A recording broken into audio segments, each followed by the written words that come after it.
Thank you. We're right at 6. So good evening, everyone. Welcome to tonight's City Council study session for Monday, August 11th. Just two study session items for tonight. Up first is Director of Utilities in South Platte Renew, Peter Van Rye.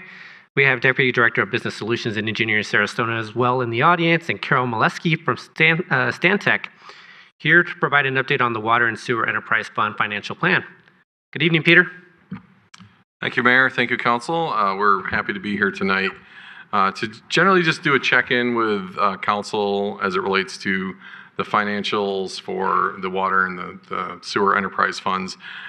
They're significant dollar amounts. I think this year in the 2026 budget, the total for water, sewer, and South Platte Renew, which falls under the sewer enterprise fund, is about just over $100 million.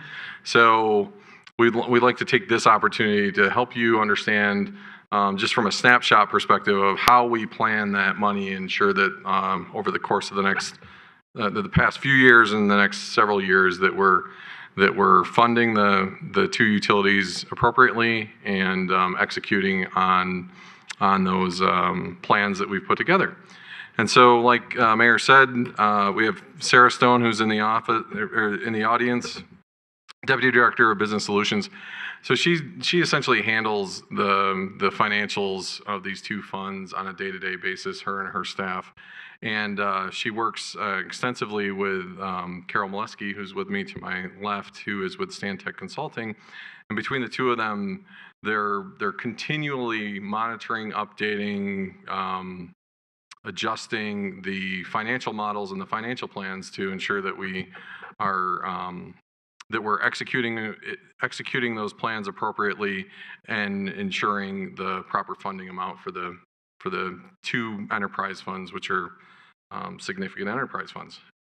So with that, we are going to run through basically an overview of what we typically look for, how we look at it, how we plan, and then have some time for the council to ask us any questions that you have about what you're seeing and what we're talking about and how we're planning the future for water and sewer. Okay. So how we're going to structure this is we're going to start with where we've been, which is essentially I started in 2018, started the financial planning process for South Platte Renew in 2019, and then for the enterprise funds through the City of Englewood, the water and the sewer fund in 2020. And so we're going to look back to 2020 where we started, and then compare that to where we are today.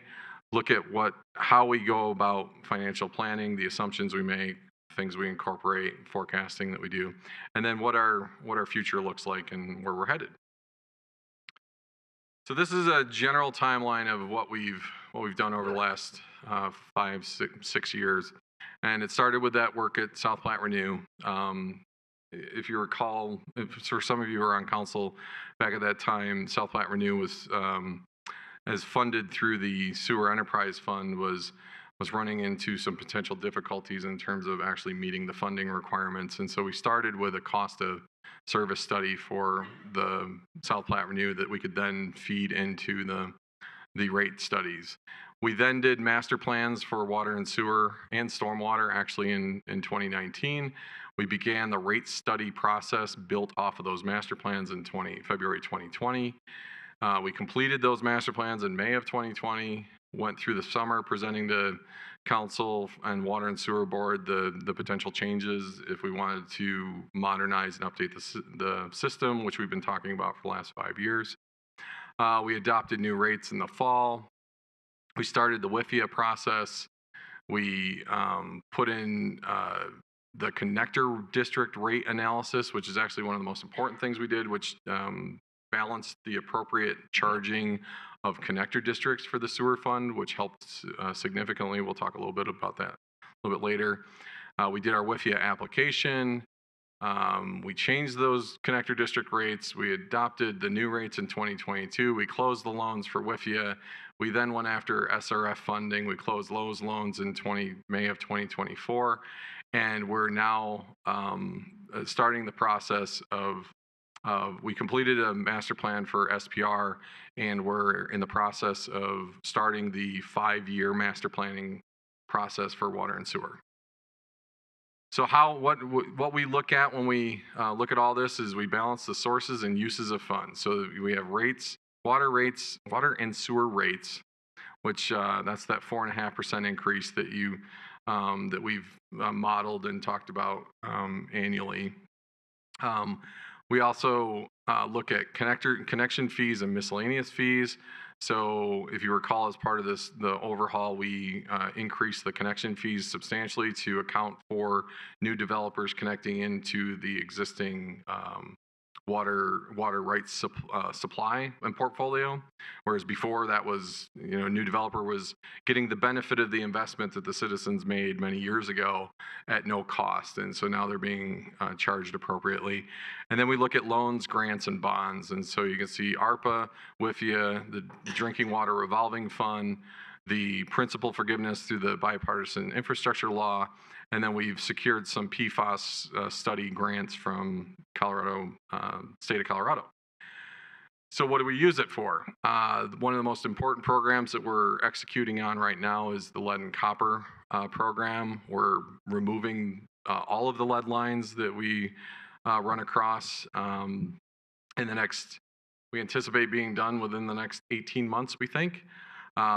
We also execute on regulatory programs to ensure that we're meeting the most current regulatory requirements for water treatment. We have the system CIP, so taste, odor, and hardness, city ditch, all the work in the distribution system with the valves and work that we're doing on the pipes. And then in the wastewater system, the main function is the funding of South Platte Renew, which is the regional treatment, and then the collection system CIPP. I'm going to turn this over to Carol to talk a little bit more about financial planning on its own. Thank you, and good evening, Mayor and members of council. It's nice to see you in person. I'm usually up on the screen. So why is financial planning important? You can probably imagine that your own financial planning is important to make sure that you maintain good source of revenue, your income, and then manage your expenses. On the utility side, it's very important to maintain financial health because you're responsible to your customers, and your customers are paying for all of those things that the director mentioned. So our financial planning process is dynamic, and that's why we've been working with the city and with you for so long, is because it's an ongoing process. It helps us set that course for meeting your financial obligations, and so that there are no surprises. Of course, we had surprises during the pandemic, but we were able to meet those surprises and be able to plan for the future.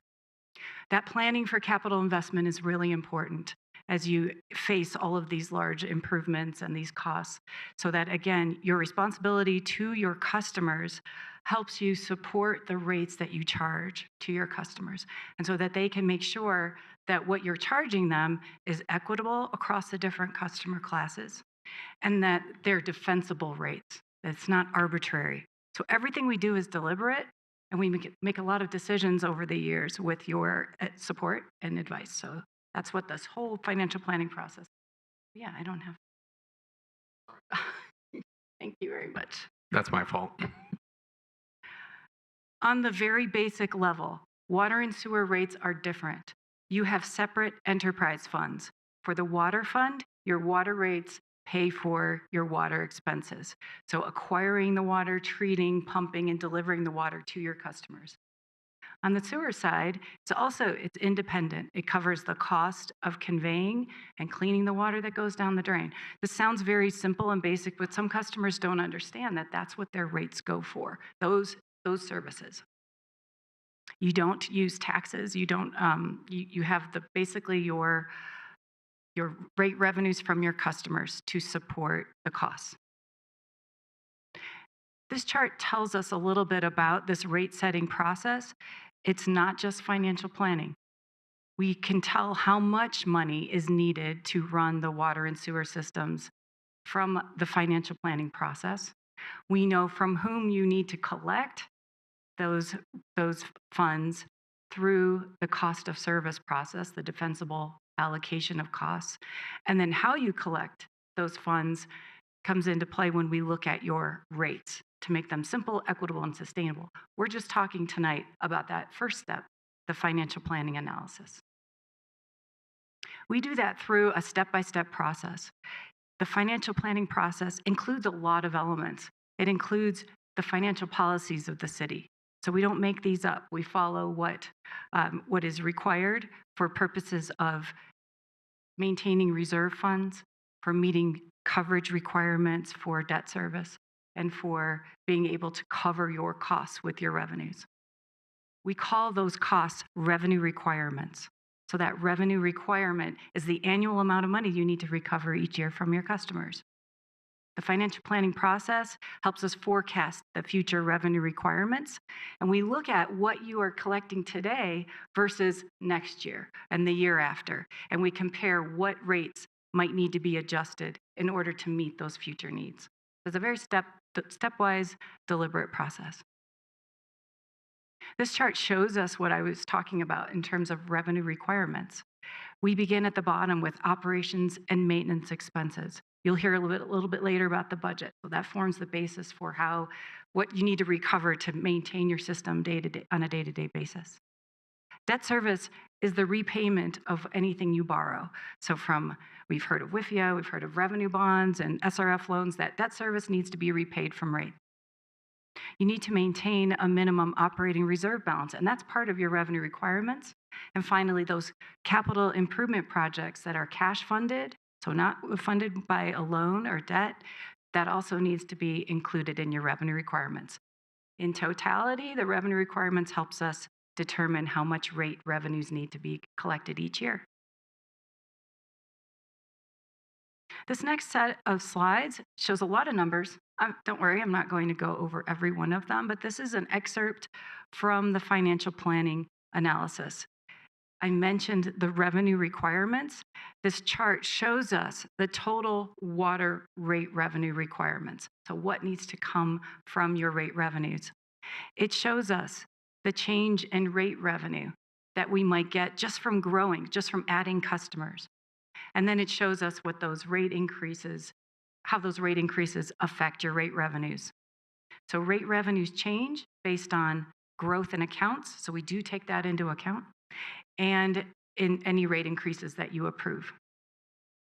Operating expenses are forecasted over the next few years using a number of different escalation factors. It averages about 2% per year through the forecast. The debt service payments cover a number of your existing debt, and including the drinking water loan, the new SRF loan we talked about. The CIP, or capital improvement program projects, includes a cost escalation factor. So we're allowing for inflation over time. We take all of this into account when we're looking at the total amount of revenue needed. Back in 2020, when we first started working with the city, we were looking at a different forecast. That, as I mentioned, this is a dynamic process. So back in 2020, we were looking at lower rate increases. So here we're looking at 4% increases on the water side, and we're looking at what we call DSC, or debt service coverage. That means that the city needs to recover more revenue than you need to meet your operations and maintenance expenses and your annual debt service to meet those borrowing requirements. So you have to recover a little bit more. So that's why those numbers are greater than 1. And in fact, I'll talk in a second about what that target is. We also were anticipating the CIF, or capital improvement fee, that started in 2021 at $12 a month per account. So all of this was forecast back then, but it was under a different set of circumstances. Back then, we were looking at really drawing down your fund balances here in the operating fund, and all of the new debt that was expected to be needed to meet those capital improvements. We were expecting that you would borrow an additional $66 million over that next 10-year period back in 2020.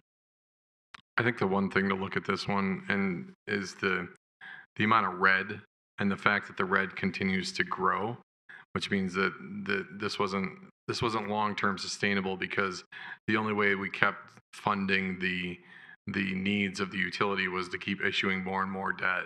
And if we issue too much debt, we get to the point where we exceed our debt coverage ratio and we can no longer fund the needs of the utility. That's one of the main things we were looking at. And to be able to anticipate the future needs, the council adopted a series of rate increases, and we continued to modify the financial plan over the years.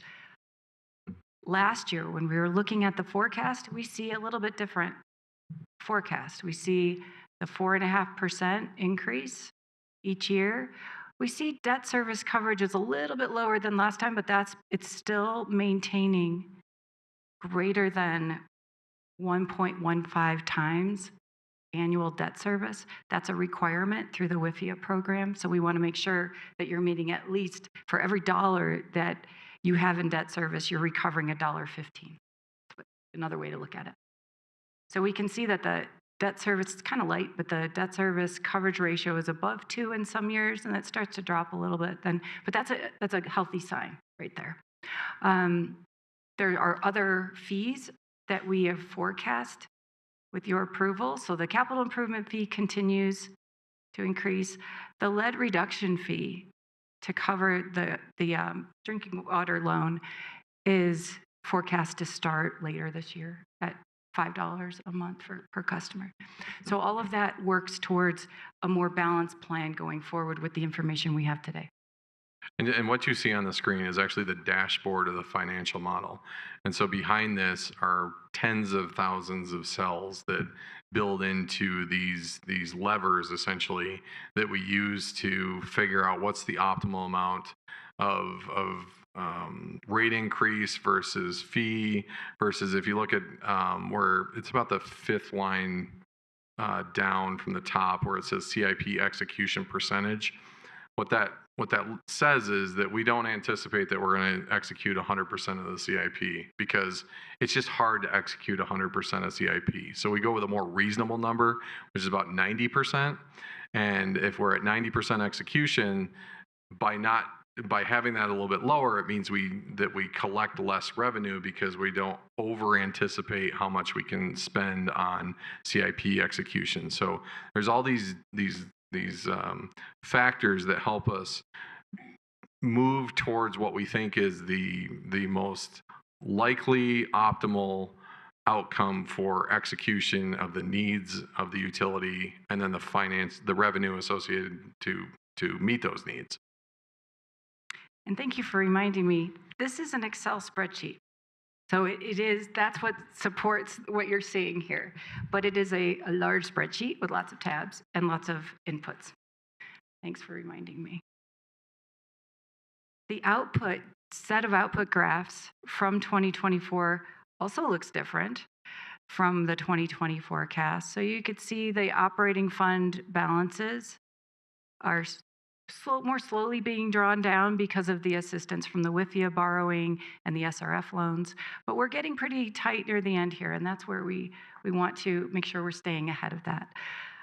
The amount of debt, as demonstrated by the red here, is much less than the previous forecast.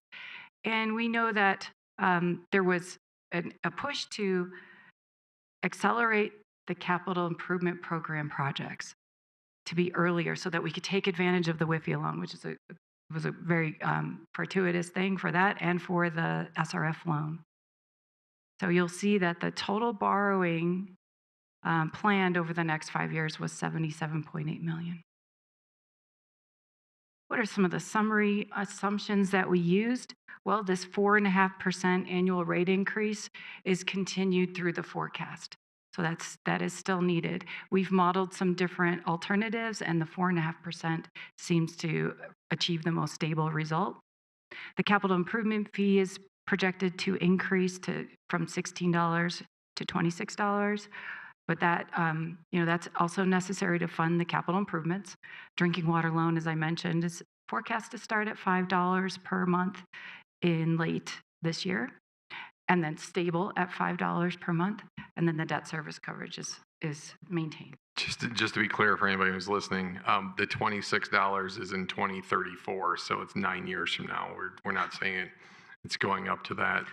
So just it's scheduled to increase incrementally over time and get to a point where in 9 years from now, it's at 26. We focused a lot on water. I'm going to quickly run through the sewer side and the sewer fund. We do the same process for the sewer side. We started in 2020 with lower rate increases. We were thinking that we could reduce the rate increases to 3%.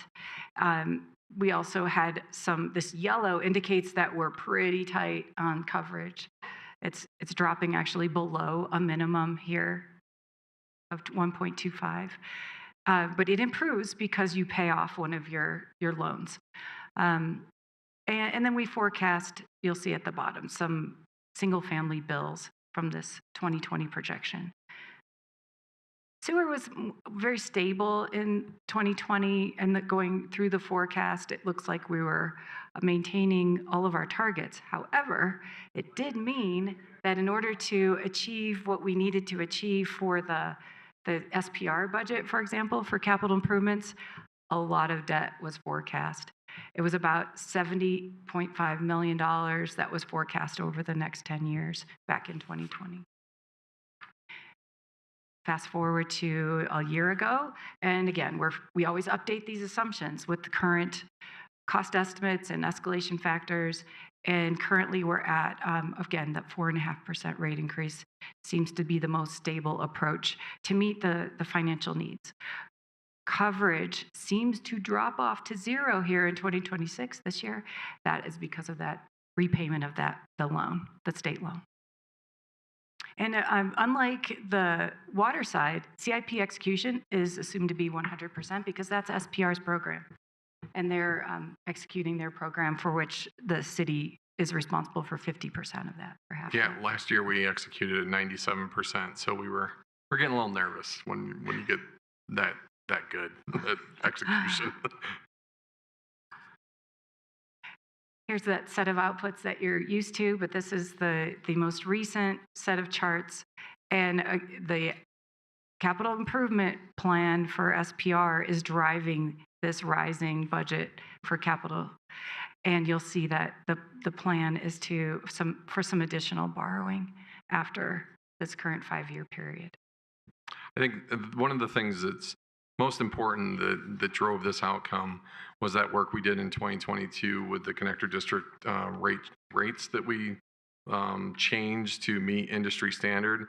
That really helped fix a lot of the issues because we weren't actually charging the appropriate amount that we could by industry standard to those connector districts. And when we did that, it really released some of the pressure on the overall rates for specifically inside city customers, but the enterprise fund as a whole. And in summary, the assumptions, again, for the sewer fund are 4.5% annual increases projected for the near term. The operating reserve is something that we're forecasted to build up to 6 months of operations and maintenance expenses by 2028. That was one of the goals, is to maintain a higher operating reserve. As the director just mentioned, connector districts rates are based on a multiplier of the inside city rates, and that is also a cost of service based calculation. The costs that we're looking at on the sewer side are based on the city's portion of SPR's operations and maintenance and capital expenses. And then, as we mentioned, the WIFIA funded projects are assumed to be executed at 100%. And what's next? Okay, so to close here, just an overview of where we're going. So you can see where we are in 2025. We're starting the master plan updates like I talked about. We'll implement the SPR master plan. We're continuing to work on all that modernization that we've talked about, taste, odor, and hardness, treatment plant, lead service lines, the water and sewer CIP, AMI, all the things that we've been talking about executing and that we're actually in construction on a lot of these, and including City Ditch, which is actually under construction now. All these projects are, we've moved from the conceptualized planning, design, now we're in the execution. And so I know we've talked about this, but we like to bring it back as we refer to it as the mountain graph. And so you see where we were from 2020 to about 2022. We're in this peak period of execution, and that's where you can see all the different funding sources that are helping to accomplish that. You have the red or the pink and the dark pink and the light blue all the way to the right. Those are the funding gaps based on the models and what we've planned to execute that we need to close. We've closed a lot of those gaps so far. Also, with timing of execution, it gives us more time to close some of these gaps as well. I still think we're still looking to 2031 timeframe as a fundamental gap that we're trying to fix long term. But we also have some capacity in our debt issuance. So we don't necessarily want to issue more debt to close what's a long-term structural funding gap, but we have 5 years to start to figure out what's the optimal approach to that. Because part of the reason we keep some of that available capacity for debt issuance is things like PFAS and microplastics and emerging contaminants and all the things that we don't know what the regs are going to require of us that may require us to issue a significant amount of debt to comply. So we keep that capacity from a financial perspective so we don't just maximize debt issuance and then end up with an issue down the road. So what does it look like? So if you look at a 6,000 gallons, so average usage, proposed 2026 is $100. You can see where we fall. Everybody else that's in this graph is actually 2025 rates. So we don't have their new 2026 rates. So we assume all of them will incrementally move up as well. But it's our 2026 compared to 2025. So that's if you're using 6,000 gallons a month of water. If you use if you use less water because of the way our rate structures are structured, it ends up moving more towards the middle. But you can still see it's under the average for a 2,000 by about $12. And then if you use a lot of water in Englewood, we instantly move all the way to the left because our rate structure is such that it's favorable to use more water. So that's something we're looking at in the future. But right now, it gives you a sense for where people fall compared to the rates. In all of these, we're under the average by a fair amount, which is part of what we also look at. So we're going to continue to propose the 4.5% as an ongoing predictable rate increase to meet those long-term financial modeling goals. We'll continue to focus the capital execution and work on securing additional funding sources to ultimately solve all of the needs that we have. And so with that, we'll turn it back over to you, Mayor. Peter and Carol, thank you very much for the presentation. Any questions for members of council? I guess I have one, and I'm just trying to figure out, and it was a great article in this quarter's Citizen Magazine regarding the biogas project. So how are we accounting for the revenue now that we paid off that project within the sewer funds? Are we estimating it conservatively, knowing that RIN rates are just all across the board year over year? How do we account for that revenue number? So what we do is every year we budget a certain amount of biogas revenue, total revenue. And then there's the costs of running the system that come off that. And then the net is the amount that it's the amount that we reduce the charge back to the two cities for wastewater treatment. So essentially what it does is it doesn't necessarily, it's factored into the model. And so it's factored as an additional revenue source that replaces sewer rates as a revenue source. So if we didn't have the biogas system, we would just be charging that much more for sewer rates. And I've asked actually Deputy Director Stone and Deputy Director Allard at SPR to put together what that dollar amount is so that people can understand that the biogas system has paid itself off. What is that reducing the bill by? so it doesn't look like you're seeing that, but the way you're seeing that is if we didn't have the biogas system, we'd have to raise the rates even more. But we're now, it's an offsetting revenue. Does that answer your question? It somewhat does, but are we just assuming $1 million worth of revenue each year? Is there a dollar number that we're associating each year regarding the RIN rates? So we try to predict where that RIN rate goes and so we do it somewhat on a conservative basis. Right now, I think RINs are about 212 a RIN. They've been as high as 360. And so we look at what the past year of RIN rates has been, and then we go with a somewhat more conservative estimate, because the last thing we want to do is overestimate a revenue that's volatile. It's a commodities market. And so we try to not overestimate, but we also try not to be over conservative. And we're looking at the trend, and we're also looking at what's happening in Washington as it relates to these types of federal programs.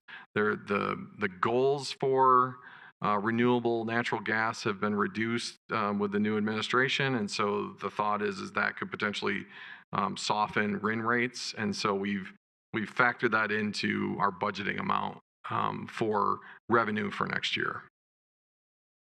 Thank you, Peter. I think it's Member Noonan-Camp and then Member Ward.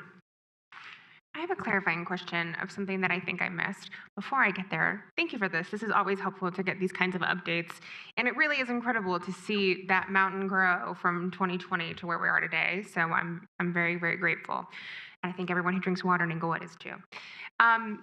I want to look at slides, the water financial plan, where we were in 2020 and then where we are now, specifically around the debt. And Dr. Van Rij, you called this out, the red debt. Am I understanding it correctly that we actually are taking on more debt now than we were before? It's just spread out more effectively? So we are taking more total debt to accomplish more need. Whereas back in 2020, what we were looking at is the amount of debt that we were actually taking was not accomplishing as much. We were taking more debt to accomplish a similar amount of work, because we didn't have the base amount of rate revenue to pay for it partially with cash and rate revenue. And so what we've done is we've moved away from reliance on so much debt to execute to then utilize the funding mechanisms that we found to fund more work with a little bit more debt. And you are correct that there's more total debt now earlier, but there's more, the terms are better also, which lowers your debt service. So that's why you see also the upper right-hand chart, the red is not as great of a volume as the... Right, you have that one. Let me go back to here, yeah. Yes. You have something to add? I do. Good evening, everyone. Sarah Stone, Deputy Director for Business Solutions. I do want to say that in 2020, the LED program was not contemplated to be funded fully. It was about $1 million per year, and at that point in time, it was an $80 million program. So as we moved into the last couple years, that program got more defined. We also had the opportunity through the bipartisan infrastructure law to go ahead and advance that borrowing program, which it gave us the then $10 million borrowing. I'm going to say grant, but that's not right. Principal forgiveness. There we go. Yep. Yeah. Essentially a grant. Yeah, that's right. Thank you. That's very clarifying. Appreciate it. Yeah, that's a really good point, and I apologize for forgetting about the fact that we had only funded that LED program at $1 million a year during this model, and so we accomplished everything that we wanted to accomplish plus the LED program by finding these debt sources.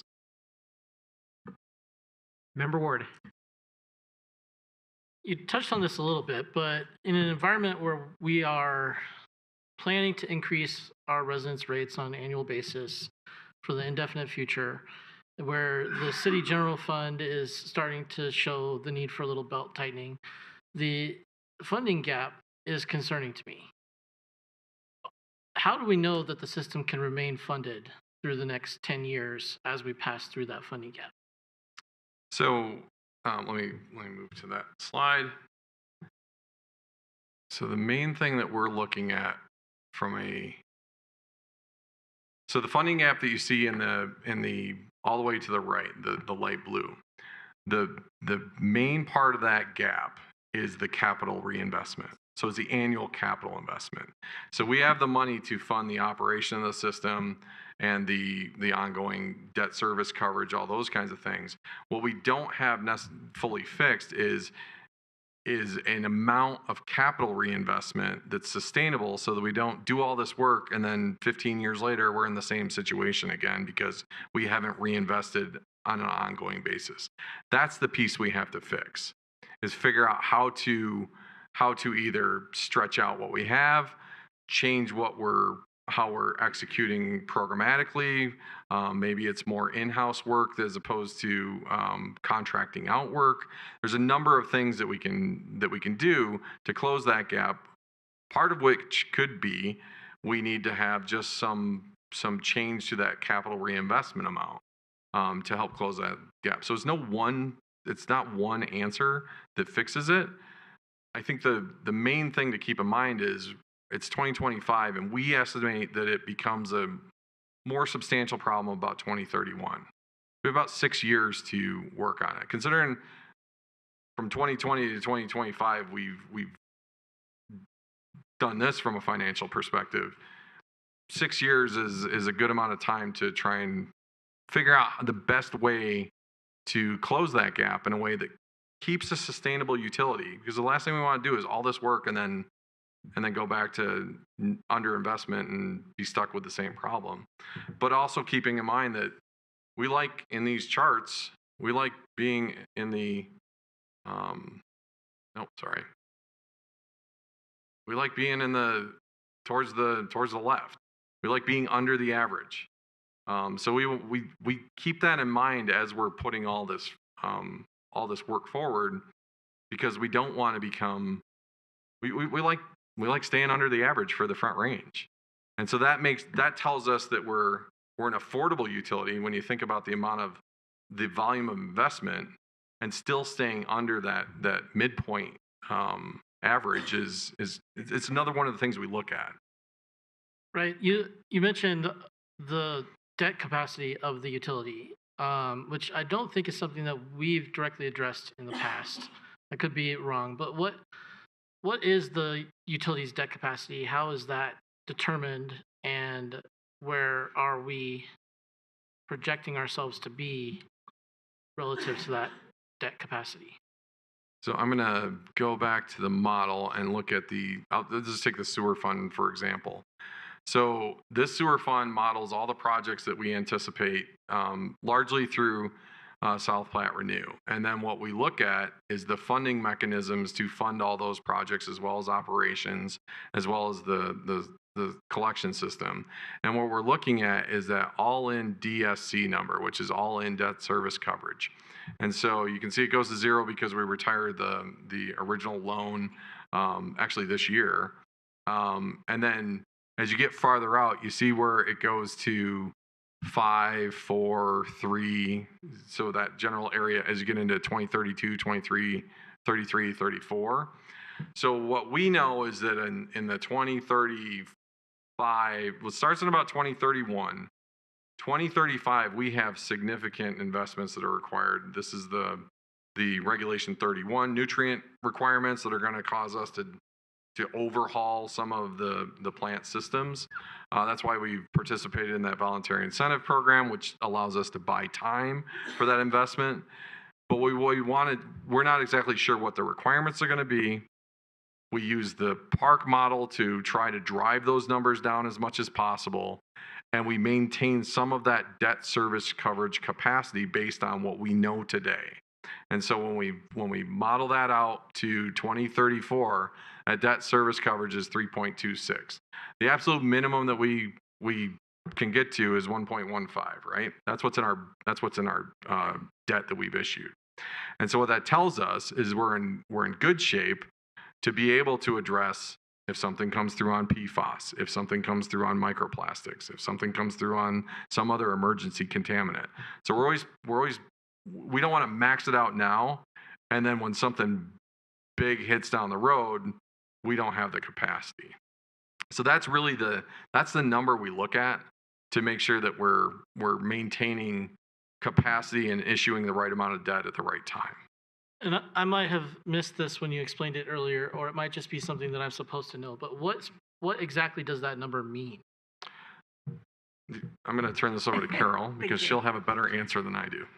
The debt service coverage ratio? Yes. Is that what you're asking? Yes. So that it is a requirement that the utility recover or collect from customers a certain amount over and above annual debt service payment. So like if you have $1 worth of debt service payments, you have to collect a minimum of $1.15. And that's after you subtract out operations and maintenance expenses. So it's whatever's left over from your revenues for that.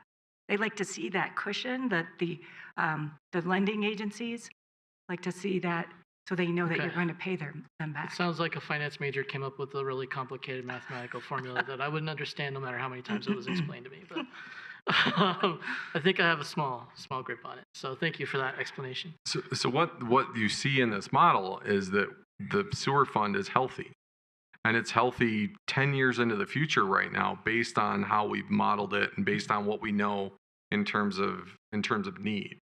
And something could change, but right now we're in a strong financial position, which is when I first got here, when I first started 7 years ago, it was the direct opposite. We were worried that we weren't going to be able to pay the bills. And so that's where by making these changes and adjustments and making hard decisions and having the council support those and execute those hard decisions, we're able to actually put the sewer fund in a very healthy state. The water fund is in a healthy state, knowing that we have an issue that we'll have to address around 2031. But as we know, out 10, 15 years from now, there are some big dollar costs that are going to affect SPR, and by having that debt service coverage, we're in good shape so that we don't create this huge rate shock and to our customers to say, now we need all this money, we need to raise our rates substantially. We just keep trucking along at that small amount that's predictable. Got it. Thank you. I have one last question, if I may, Mayor. It deals with the 3 slides that compare usage to rates and rates regionally. And my question is, as I look at this, I've always heard that, less water use is better.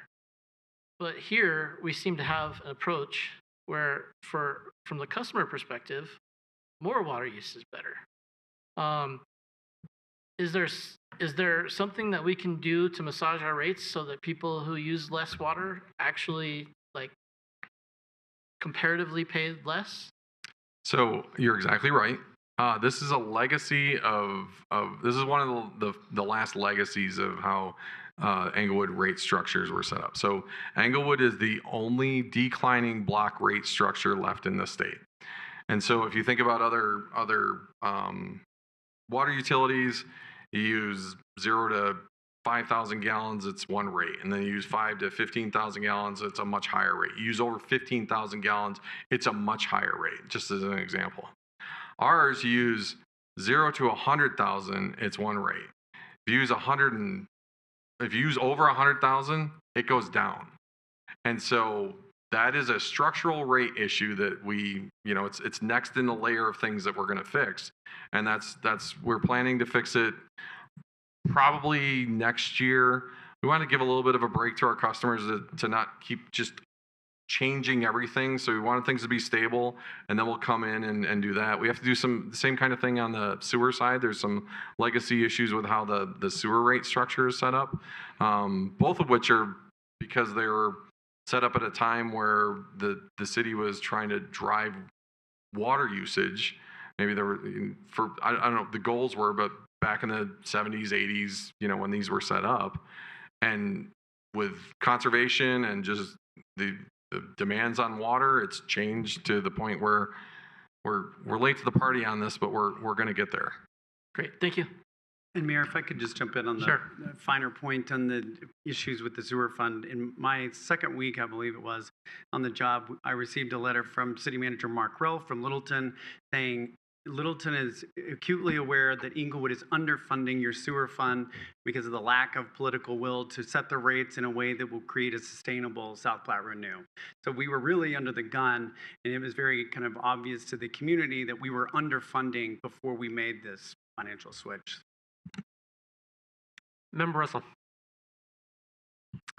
Thank you, and thank you for the presentation. With that said, part of the issue that I have is using this continued debt funding solution where we have to keep the 4.5% for ad infinitum, which is compounding. It is not simple interest, it is compounding interest on the ratepayers. I've been walking the city the last 4 or 5 weeks. There are a lot of dead lawns in Inglewood, period. But what they don't understand, there's a few people out there that understand this. We're not paying that much for the water. The fees are so incredibly high that I think we're going to hit a breaking point. Once we get to the point, and so let's say 30% of the people are living on a fixed income, they won't be able to continue paying the fee. And so if we continue this indebtedness model, we will keep continual servitude with the people. I actually am very appreciative of the fact that if you have increased water usage, because what will happen when you flip like everybody else, and then everybody starts controlling how much water they use, then we'll have to raise rates again for using very little water. I'm glad that we can sit here in this table and we have plenty of money, but the citizens are sitting out there and they are struggling to make ends meet. And I don't think it's just the 30% that are living on a fixed income. I think there's a lot of people out there struggling to make ends meet. And I appreciate this. I'm really glad that we have this plan, but we have got to figure out how to give the citizens more relief, or we're going to be in bigger trouble, whether we realize it or not. So I'm just putting a warning out there. Thank you for what you're doing. I appreciate that. And I appreciate that we're getting back on track, but we have got to stop the debt service model. Thank you. So, and thank you for the feedback. And that's actually something, that's why we do the comparisons, because one of the things that we want to make sure we don't do is get wildly out of whack. The reason we issued debt is because it took 35 years to get here. What we hear from the community is that the water doesn't taste good. We know that we know that the water plant was, on the edge of a lot of potential failures that were catastrophic. We had some catastrophic failures. And so in order to catch up for 35 years of underinvestment, because rates weren't raised, we have to do a lot of work in a short period of time. If we put all that burden on the customers in cash, then rates go through the roof and they can't afford it. The reason we use the debt model is because one, it's really good rates on the debt. But two, if you think about water infrastructure when we build it lasts 10, 20, 30, 40, 50 years.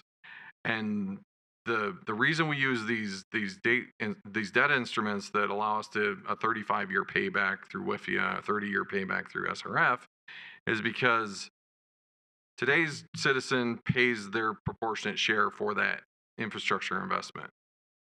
35 years from now, the person who's paying off the last part of that WIFIA loan to pay for that infrastructure investment that we made today that still has a useful life, they're paying their fair share 35 years from now. And so what it actually does is it releases the burden on today's customers, because you can't address 35 years of non-investment on the backs of today's ratepayers which is why you use debt to spread it out over the course of the next, so that people 10, 20, 30 years from now are paying their proportionate share for it.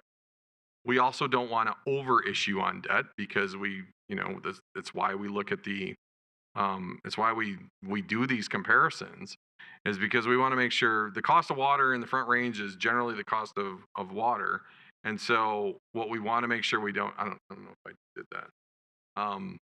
The cost of water in the Front Range is generally the same. It just becomes just more and more. But as long as we're staying under the average, and we're staying actually towards the lower end of that average, when you look at all the comparisons, most of the Front Range, we hold that as a primary goal because of exactly what you said. We want to make sure that our customers aren't getting rate shock and having it be unaffordable. The last thing I would say is, if we, in 2020 when we were raising the rates, we instituted a program to help, a customer assistance program, and it was not utilized that much. If the council wants us at some point in the future to relook at that, we can always look at potentially a customer assistance program model, and many utilities do it, to help those who are in the greatest need in the community. When we did it 4 or 5 years ago, it just had such low utilization that we didn't see it as it wasn't worth continuing because nobody was using it. But if it's something we're always open to looking at that, if that's something that the council would like us to do. So, and I do appreciate how you've looked into the WIFIA funds and the other funds. I do appreciate that. The one question that Carol addressed was when we add ratepayers, how do we do that? I mean, how is it by adding, connector districts are more for the sewer, but by adding those, but we also sell water to other places also. Yes. So when we add a user, we do it through a connection fee. And we don't have the slide up here, but that's the one where we raise the connection fee for the developer. So that in 2020, I think it was around $6,500. Today, it's around $23,000. And the reason why is because we were not capturing the value for the rest of the citizenry of the investment made in the water rights portfolio, which is about a $500 million portfolio. So we now capture that, which then helps to fund the overall needs of the system. As it relates to water that we sell, we have an agreement with Highlands Ranch Water District to sell water that's been in place for 22 years. If you recall, 2 years ago, we went through and did an evaluation of the rates that they were paying, and came back, and after a couple of years of going back and forth, it increased by about $700,000 or $800,000 a year. And so we're looking to every revenue source to try and, I think, do exactly what you're saying, which is lessen the burden on the citizenry and lessen the burden on the customer. And we're talking about all these things in a short period of time that, you could dive into any one of these for an extended period of time, but it's all the things that we're looking at in terms of trying to put together the optimal solution for council to consider, so that we modernize the system, but don't do it by breaking the backs of our ratepayers. And so I remember back when we first started talking about the 4.5%, both for water and sewer. And I guess back then, I just thought this is a 5-year program, the end of 5 years.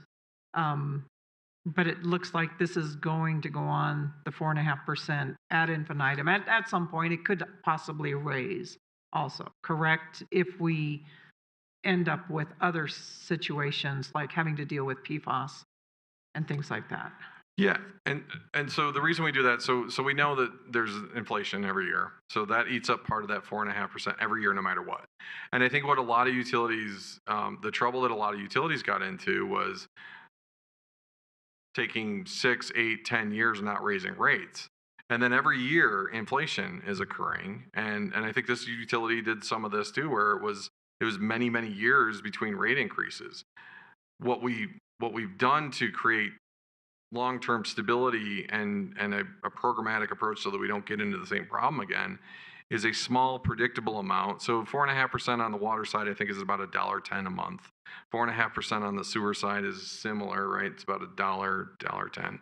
And so $1 to $2 a month annually isn't the kind of shock that if we stopped raising rates for 5 years and we came back and said, well, wait a minute, we're not funding. Now we have to go and do a $10 a month or a $15 a month fee. That's what we did in 2020. We made up for that getting way behind in 2020, and now we're stabilizing to something that's modest and predictable annually so that we don't get into that issue again. Okay, and just one more question. So the $5 lead service line fee, is that scheduled to sunset at some point? It is. That one is not scheduled to increase. It's in the model here. Let me get to it. I think I can get there. But that one is, I think it's right here. So you can see it there at the bottom, lead reduction fee, which is actually the drinking water revolving fund fee. And the reason we did that is because it wasn't just lead reduction. We also did improvements to the distribution system. The majority of that fee actually improves the service connection that's on the city side. But you can see it starts at $5, it stays at $5, and at the end of that term of that loan, which is 30 years, it is scheduled to go away. So that one actually is just specifically for that one debt issuance for that one major program that was the lead program, and then the investment in the drinking water system in the distribution system. Okay, thank you very much. I appreciate that. Mayor Protem. Thank you for the presentation. I wanted to, first of all, respond to Member Ward's suggestion of having an increasing fee structure for water as the water usage increases. And I know we've had this discussion a couple of times before, and I've said this before, but I do feel compelled to say it again. Households that have more people, especially if you have multiple families living in the same household because they're trying to save money, they're going to get punished by that. Even households like mine, which is one large family, a nine-member family is easily uses over 15,000 gallons of water in the summer months because we got to keep a lawn going for all these kids. I'm stuck inside with them all day too. So, what I don't want to get in the situation is where we are charging a higher rate for larger households because we only put in 1 meter per household rather than per family member. So I don't know if I like the tiers of 0 to 5,000, 5 to 15, because that immediately pushes a whole bunch of people into a higher rate just because they have larger households. So the 0 to 5 is not anything that I was winging it when I was saying those numbers. So please don't hold on to those. Typically when we look at these, so one thing is we've committed in our water efficiency plan to make this change. We've committed to moving to a declining or inclining block rate structure as opposed to declining block rate structure. But how those are set up is what it typically tries to estimate is average indoor usage, so that people who are using water for just to live that's where we try to capture the lowest rate structure. So that if you're using 2,000 gallons or you're using 6,000 gallons, and don't quote me on any of these numbers, but we're trying to understand the indoor use. Mm-hmm. And then the systems have to be built because people water their lawns. And so then typically how these are set up is that when if you water your lawn, that's a cost that the system incurs because we're in a high desert environment that watering lawn costs money. Now, if someone really waters their lawn a lot, then there tends to be a next level that discourages like overwater use. This is how they're typically set up. we'll likely follow that same model. When we get to some proposals, we'll bring them to you to consider, to consider all these different points of view, because you're exactly right. We don't want to just be looking to one customer type. We want to be looking at the whole customer type and try to put forth the best solution. Yeah, I just said that we have a fairly small lawn, but it does require significant watering because it gets so much traffic. So even having to pay a higher tier just to keep my water or my grass play, so the kids can play in it, concerned about it. So I just want that to be on your radar. Don't mind the idea in principle, but just want to be careful with where those tiers are. Thank you. And all of that will be brought to council multiple times before we even move forward with anything. Member Pring. Thank you, Mayor. Thank you for the update. There's so many moving pieces, so the update is really helpful. So I'm just curious, and it may be, the answer to this may be related to how you just answered, Mayor Pro Tem, but you make a statement in the presentation that the plan is to keep things equitable for customers.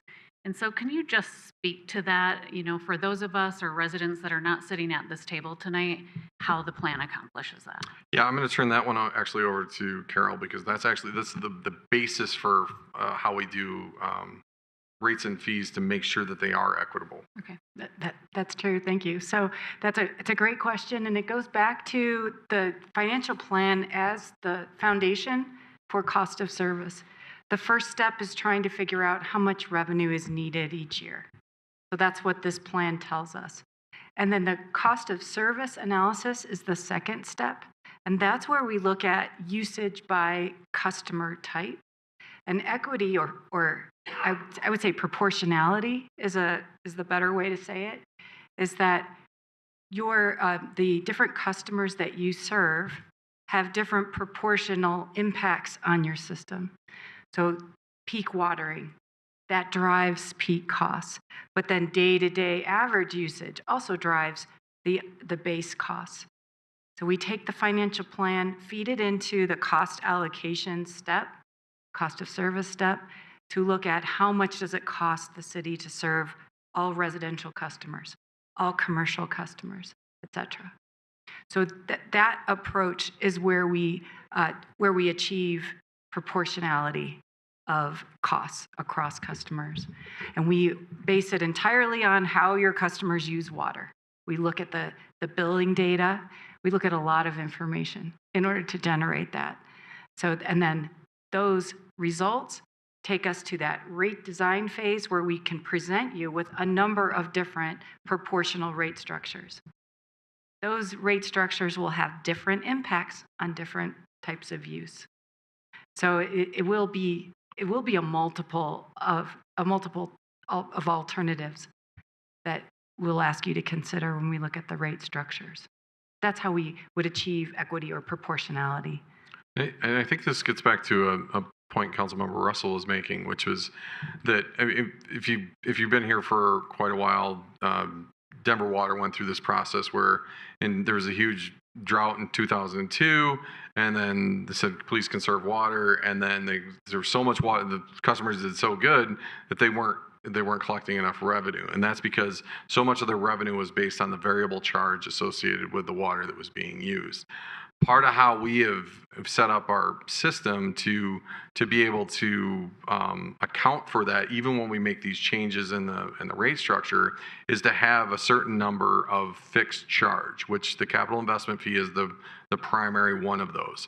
And so if you think about it, whether you use 1,000 gallons a month or you use 20,000 gallons a month, the pipe has to be there, the water plant has to be there, the electrical system has to be there. All those pieces of infrastructure, doesn't matter how much you use, has to be there. The piece that's variable is the amount of chemicals. So the amount of chemicals to treat the water to clean it, that's something that's more variable. So it's not a direct correlation, but we try to keep predictability in the revenue so that we can keep the pipes, we can keep the plant, we can keep the electrical systems, we keep all those things that are needed, whether you use 5 gallons of water or 50,000 gallons of water.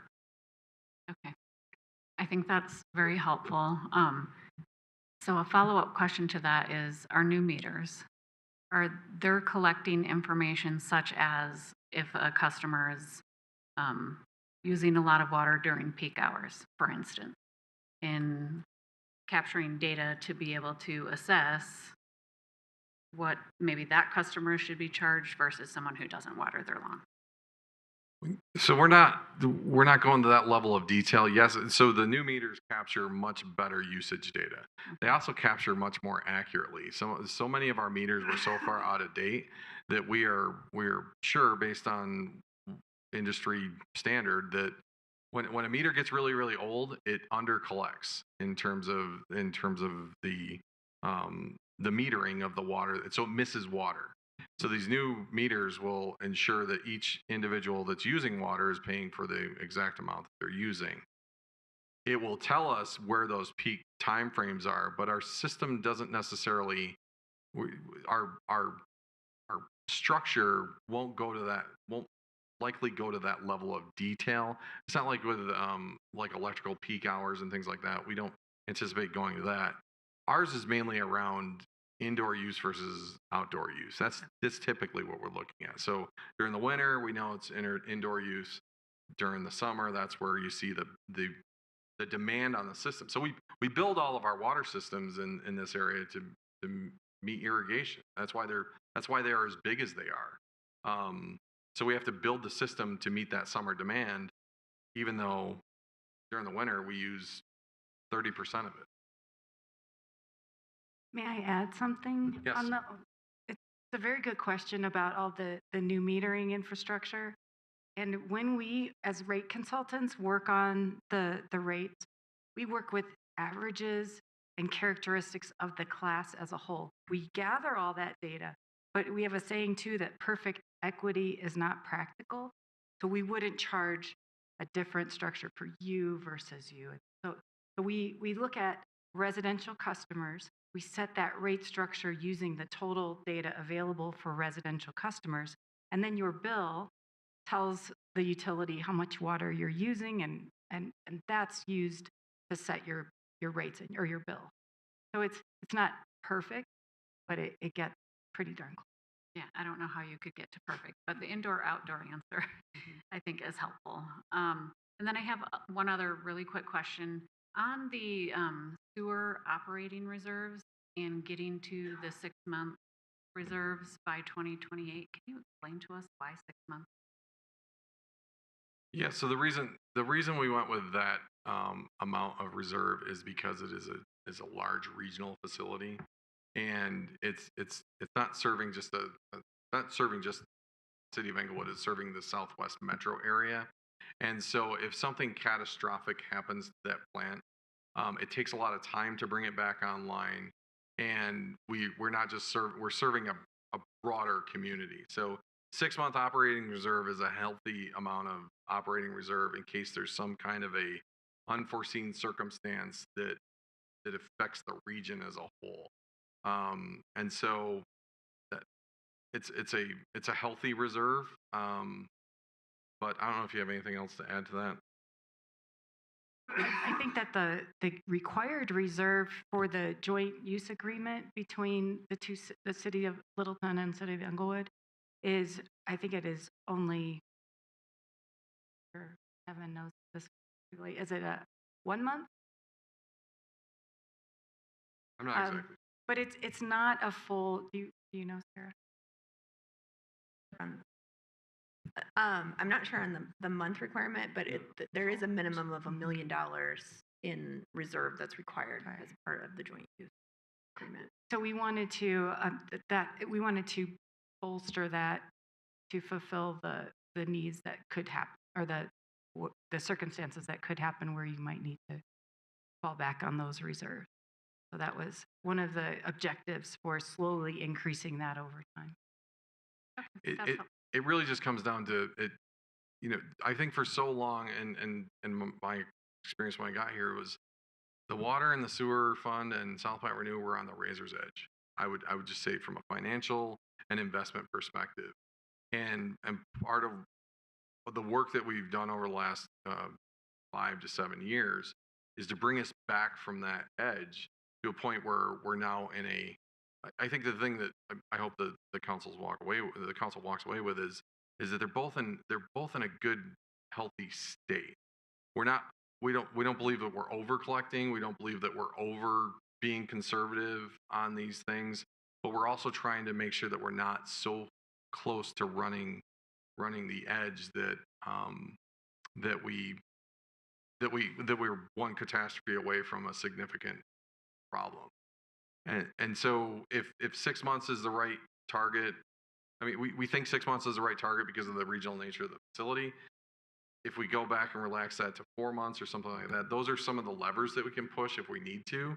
But overall, I think that the key is that they're both in a sound, healthy state for what we'd expect out of a modern utility. I think that's helpful. I mean, I just want to be able to answer the question. If a customer is asking me, why am I paying an increase in rate? I have 6 months worth of operating reserve sitting there. Why? Okay, answer that. Thank you. Can I add just a little bit more to that operating reserve? So the other thing is, as you'll recall, in the sewer financial plan, is we do have a lot of potential debt issuance and needs from a financing perspective. So having 6 months worth of operating reserve improves our rating when a rating agency takes a look at our overall financial health. So that is, again, goes to, if we have to issue bonds, that rate or the interest rate is affected by what that rating agency would evaluate there. That's very helpful. All right, any further questions from council? All right, Sarah, Carol, Peter, thank you very much for the discussion on the rates. So we'll be having these discussions in the months ahead or the years ahead. So thank you so much. Thank you. All right, everyone. Council, do we need a break or should we get moving on the next item?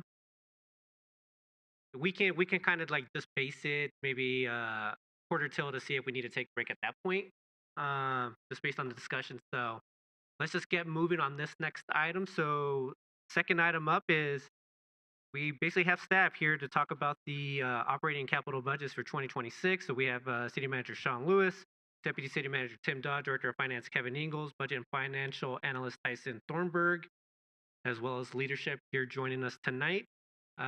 Kevin, you kicking us off tonight?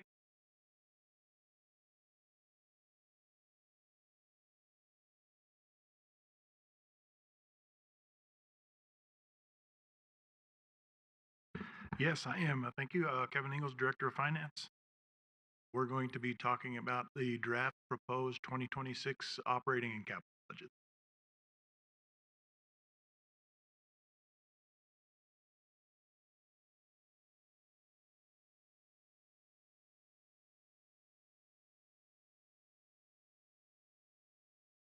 There we go. Okay, we're going to start out with the reviewing the budget calendar. Then we'll talk about the general fund budget overview. Then we'll move on to the other funds, and then we'll finish up with a capital discussion. So here's our calendar. We're in the third quarter there. We'll be reviewing the draft operating and capital budgets tonight and take any feedback we get from council so that we are able to publish a public copy of the budget. But we're hoping to do that by the 2nd of September.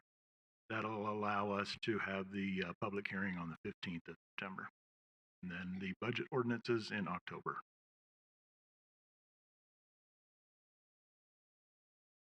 So we have a few things we're going to go through tonight. We're going to talk a little bit about the process that we went through to get to the numbers that we're going to show you this evening.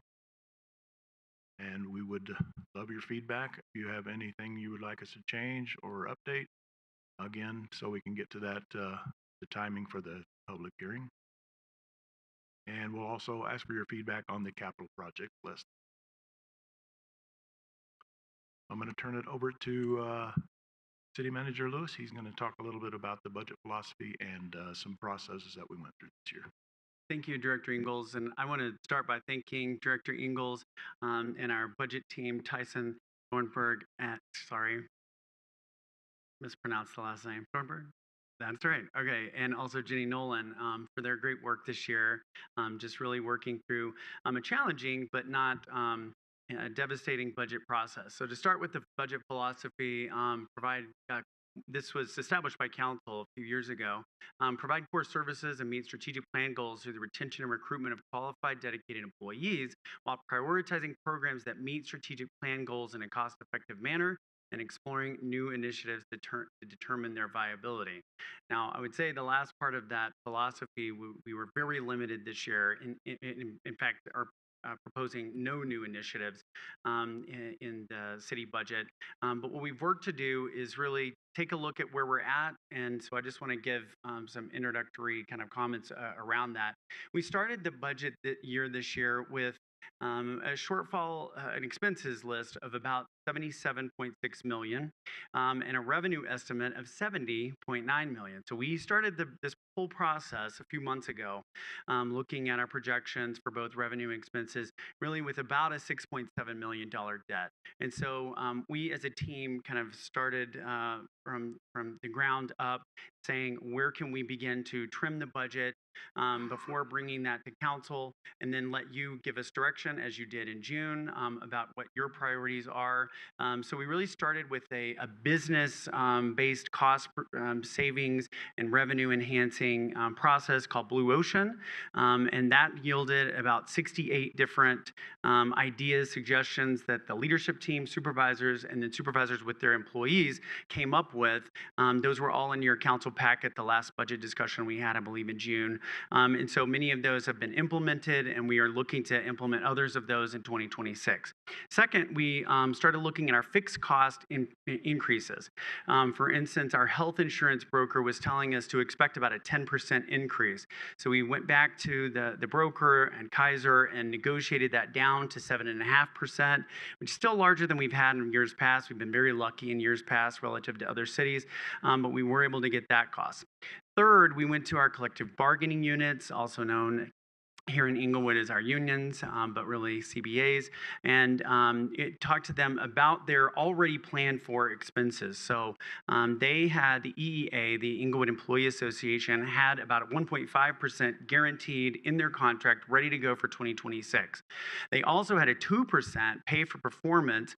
This was in the agreement that council passed last year, planned, ready to go. We went back to them and said, we've got to negotiate this down. Here's the financial situation we're finding ourselves in.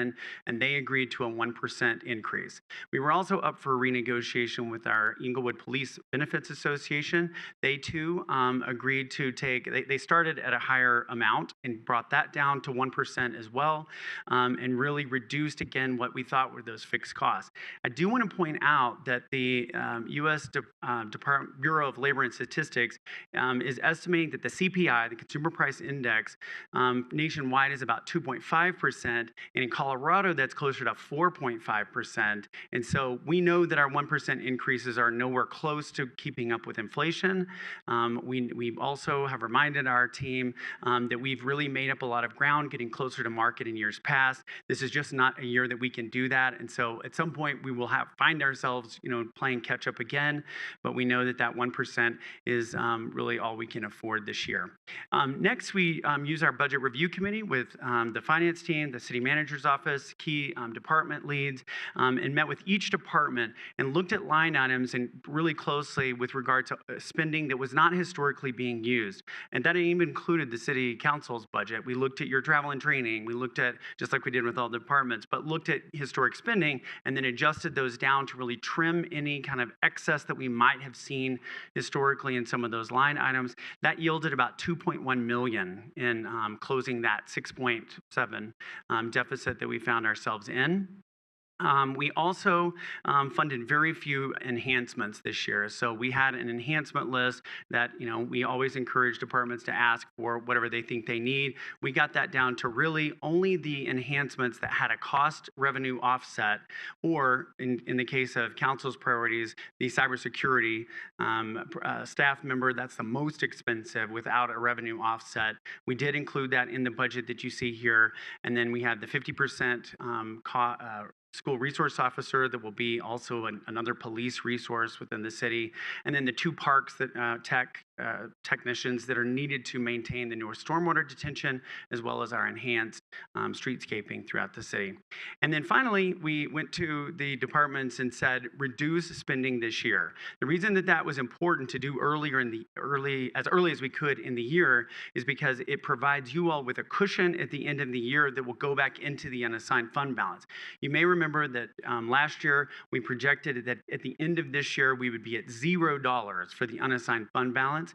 Now, with the reductions that we've done in spending, as well as a little bit better projections on revenue, sales and use tax than we projected, we're hoping to end the year at about $620,000 in that unassigned fund balance. So that helps, again, reduce that reserve that we need to take. So we've closed that budget gap down to around $2.4 million. The packet that you have in front of you has a reserve still at that 14.4%. You may remember last week the Budget Advisory Committee recommended 14.7.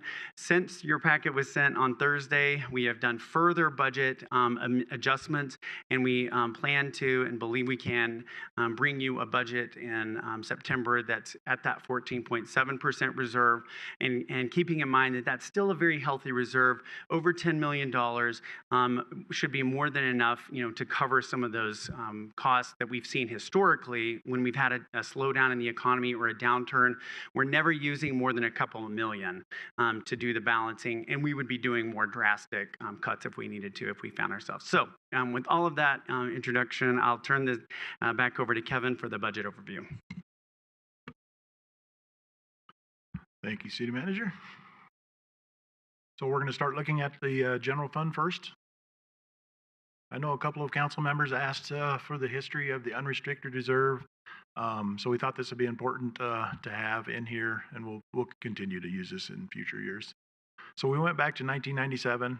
That's the year that the voters approved opting out of a few of the Tabor items. Most importantly, voters approved allowing us to retain excess revenues, and that's why you see the fund balance can build up over the years. So you'll see starting in about 1999 all the way through 2016, we were only above the 16.7 target one time. So historically, until just recently, we've been closer to that 12 to 14%. Now in 2017, you'll see that the year that council adopted the 16.7% target, and then right in the middle of substantial economic expansion, we rapidly grew that reserve up to a top of 33.9%. Council then, over the next couple of years, and then since then, has decided to appropriate money for capital projects, and you've been able to transfer over more than $24 million to capital projects since 2019. Now you see our proposed budget there, the 2026. As City Manager mentioned, we're a little bit better than that 14.4%. That's what's in your numbers tonight. We also have a 2027 forecast dipping just a little bit below that again, and then we start. We think we'll start building that balance back up.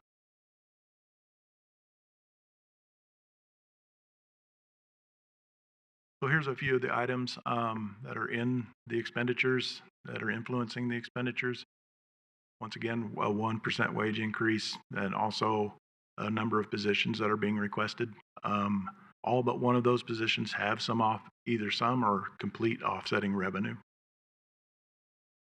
And there's the 7.5% increase for medical. There's a slight decrease in dental. So the net of those is a small amount, just $100,000. And then all other expenditures put together, plus enhancements, is about a 4.3% increase.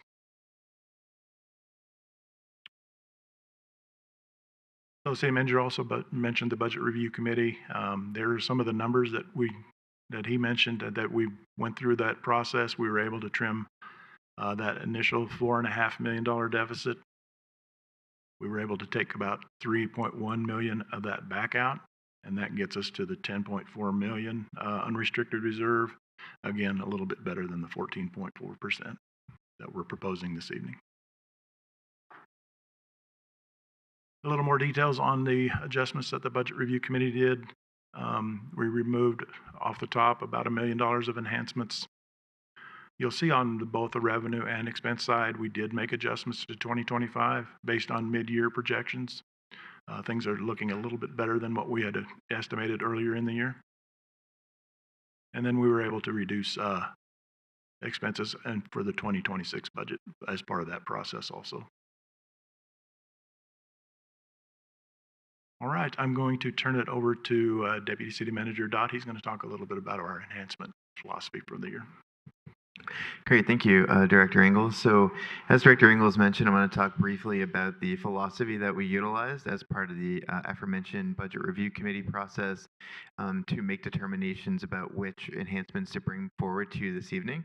I will go through the list very briefly, and of course, at the end, if there are questions from Council, the directors are here to answer subject-specific questions. So, I always think it's important to understand the why of why we got there, why we did something that we did, and so this slide just briefly goes through the different whys of why the enhancements that we're proposing tonight are on the list. So all the enhancements that are on the list fall into one of these categories. So several of them are offset by different types of revenues. So that is that's one way that they got onto this list, is ones that maybe not are fully budget neutral, but will generate some revenue for the city. So the school resource officer is an example of that. There's also a few, for example, there are two small enhancements in the city manager's office sustainability division that are funded by a dedicated funding source. In this case, plastic bag fees, or bag fees, I should say now, paper bag fees. There also are some that made the list because they were recommended by council. So an example of that is a cybersecurity engineer position. There's also some that are shared partially with enterprise funds, such as the park technician in the Park Rec Library and Golf Department. And then there are also some, and a lot of these are actually in our Human Resources Department, that were functions of the city that were not previously budgeted. So this slide just shows a high level of the proposed enhancement total, and then the offsets that are coming from different fund sources, as well as other revenue sources as well. And then the net total for the general fund is just over $360,000. This slide just gives a very high level overview of the impact each department, the number of FTEs that are proposed, which is 7, as well as breakdown of those that are ongoing and one time. So again, the directors here, when we get to the discussion point and question point, and they're happy to answer your questions. But at a very high level, as I mentioned, in our office, the city manager's office, there's only 2. These are both being proposed to be funded by bag fees, which can be utilized for waste mitigation strategies, which we believe these both fit into. In the Human Resources Department, you see several here.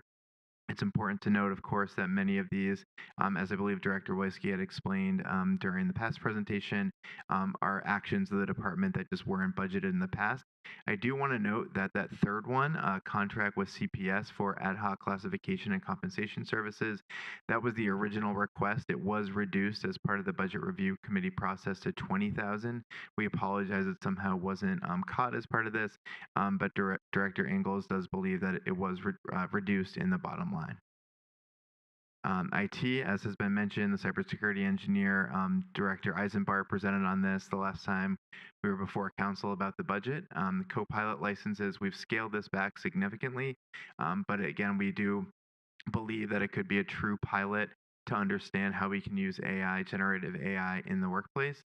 Community development, most of these relate to needs that are coming about for some big ticket items. So for example, financial services for the redevelopment of City Center, as well as third-party plan reviews. We are expecting quite a few this year, and so that's what that's for. As I mentioned, the parks technicians in Parks Rec Library and Golf will be offset by enterprise funds, and then the police ones here as well will primarily be offset by other sources of revenue.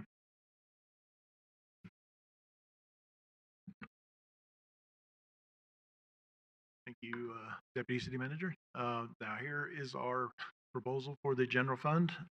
We also have updated the 2025 estimate,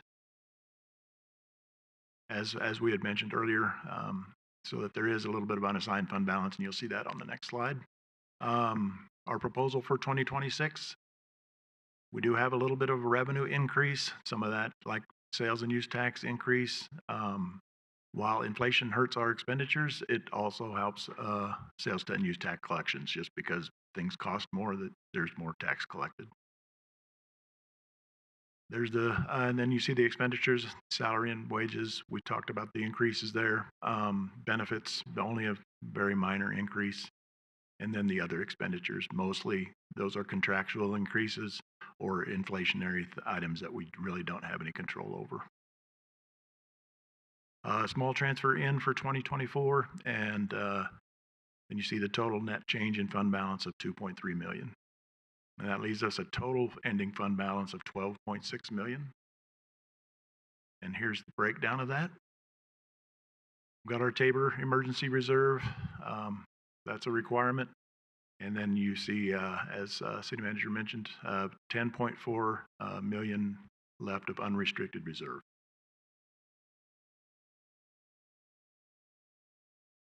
That is our general fund presentation for this evening. We'd like to pause here to take questions on and comments on the general fund before we move on to the other funds. Any questions for members of council? I guess I have one question. It's kind of, I think I'm probably getting a little bit too far in the weeds on here, but when do we, if we were to approve the budget as is with those co-pilot licenses, would we purchase those in January, or or when exactly would we purchase that software, I guess? Yeah, thank you. So because we already have the agreement with Microsoft, they'd be relatively easy add-ons. One of the things we're considering is if we do have funding available this year to start some of those pilots this year. I have worked with Director Eisenbart to we really want this to be a true pilot and not just say we're piloting it and give licenses out, but we actually want to be creating focus groups throughout, hopefully this year and into next year, to really understand how people are using it, why they're using it, and what we can learn from it. So we would hope that we could actually start it this year towards the end of the year. Yeah, I guess my question was more in terms of our negotiation power. Microsoft fiscal year end starts on June 1st, and so they are more likely to discount in the month of April and May, or in the Q4 period. And that's the reason why I was asking if we were able to delay it to match up with their fiscal year end, where we may get a better discount. That was the only reason why I was asking if it was possible for us to delay purchasing to possibly get a better price. Thank you. And Director Eisenbart is on the call, so I believe he can answer that with more specificity. Yeah, certainly that is. I'm sorry, Joe Eisenbart, Director of IT. That's certainly an option. I was not aware of any kind of a discount. That's something we can definitely look into, though. Thank you, Joe. Member Russell. Thank you. So my question is, how many budget supplementals have we done in the past 3 to 4 years, and how much have they been? I think we've had some pretty substantial budget supplementals this past. I would have to research the exact amounts. I think the more substantial dollar amounts were not general fund related. Typically, the general fund, unless it's a new project that comes up, council wants to move forward with, typically those are smaller adjustments. The capital ones tend to be the larger supplemental requests. Okay, so then I will save that for then. And the other question that I have is these enhancement fees and just the committee picking and choosing. In the last 2 years, because of Common Class, all of staff got pretty substantial raises in the past 2 years. And I'm wondering why we didn't consider doing a salary freeze this year. So that's my question. It's a great question, and one that we anticipated.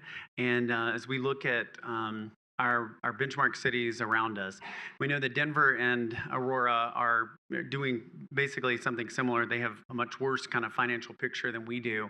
But when we look at our benchmark cities in the South Metro and in the North Metro, all of them are doing market-based increases. So when we looked at the national CPI of 2.5%, the Consumer Price Index, and then we look at the Colorado CPI of 4.6%, we know that the 1% is still not keeping up with market. So essentially, our employees are getting paid less next year than they're getting paid this year because the cost of living has gone up.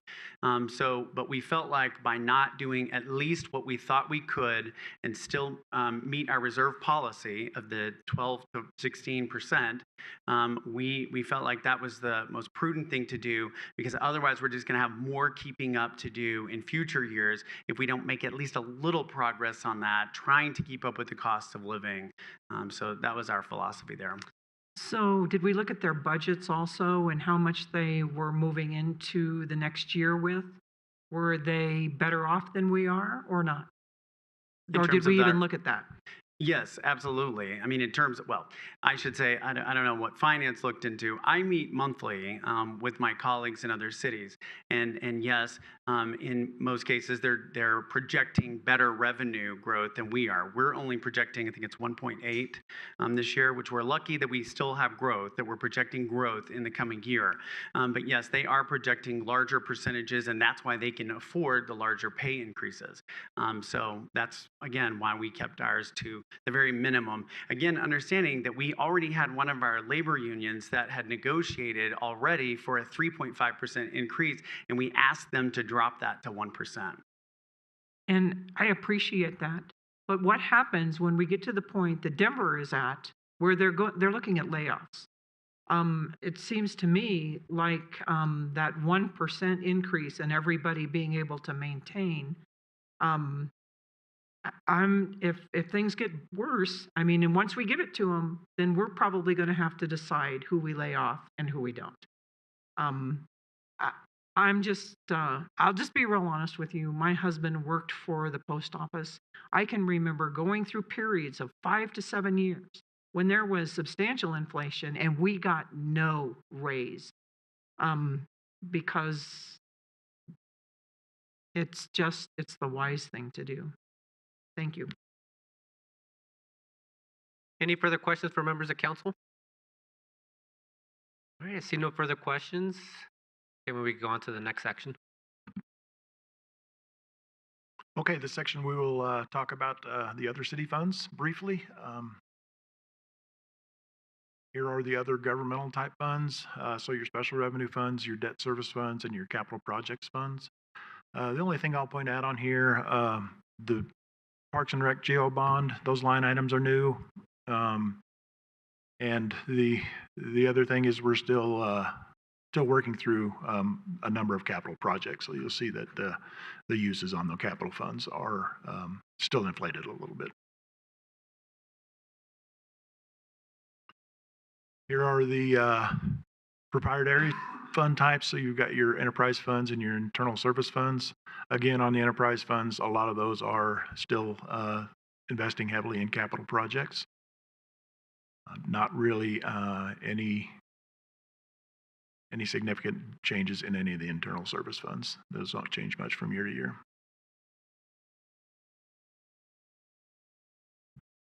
Only have 3 enhancement requests for the other funds. That's golf course technician for the golf course, flock safety camera and trailers. They'll be paying for that out of the headquarters construction fund. And then in the employee benefits fund, they're requesting $38,400 for a new leave management system.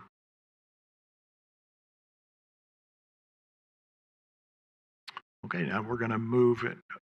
We'll take questions on those, and then we'll move into the capital funds. Go ahead, Member Noonekamp. I just had a quick question on the golf FTE. If I recall correctly, there was some concern earlier this year about the golf course having the funds they needed to do some of the critical updates and some of those things. So I'm surprised to see an FTE here when they're also looking at some of the structural investments they need to make. Can we just hear a little bit of an explanation? Thank you for the question. Christina Underhill, Director of Parks, Rec, Library, and Golf. What we're doing with the golf course technician position is combining already existing part-time positions and making them full-time. So it's really budget neutral as we're combining two positions. Helpful, thank you. All right, I see no further questions. Go ahead, Kevin. Okay, we're going to talk about capital improvement plan now, and I'm going to turn it over to budget and financial analyst Tyson Thornburg. Thank you, Kevin. Like Kevin said, I'm Tyson Thornburg, budget and financial analyst, and so I'm going to go through our capital slides. So we're going to start with our public improvement fund and capital projects fund. So this slide shows an overview of our CIP process, including a lot of the steps that we took today, or to get to where we are today with our proposed requests.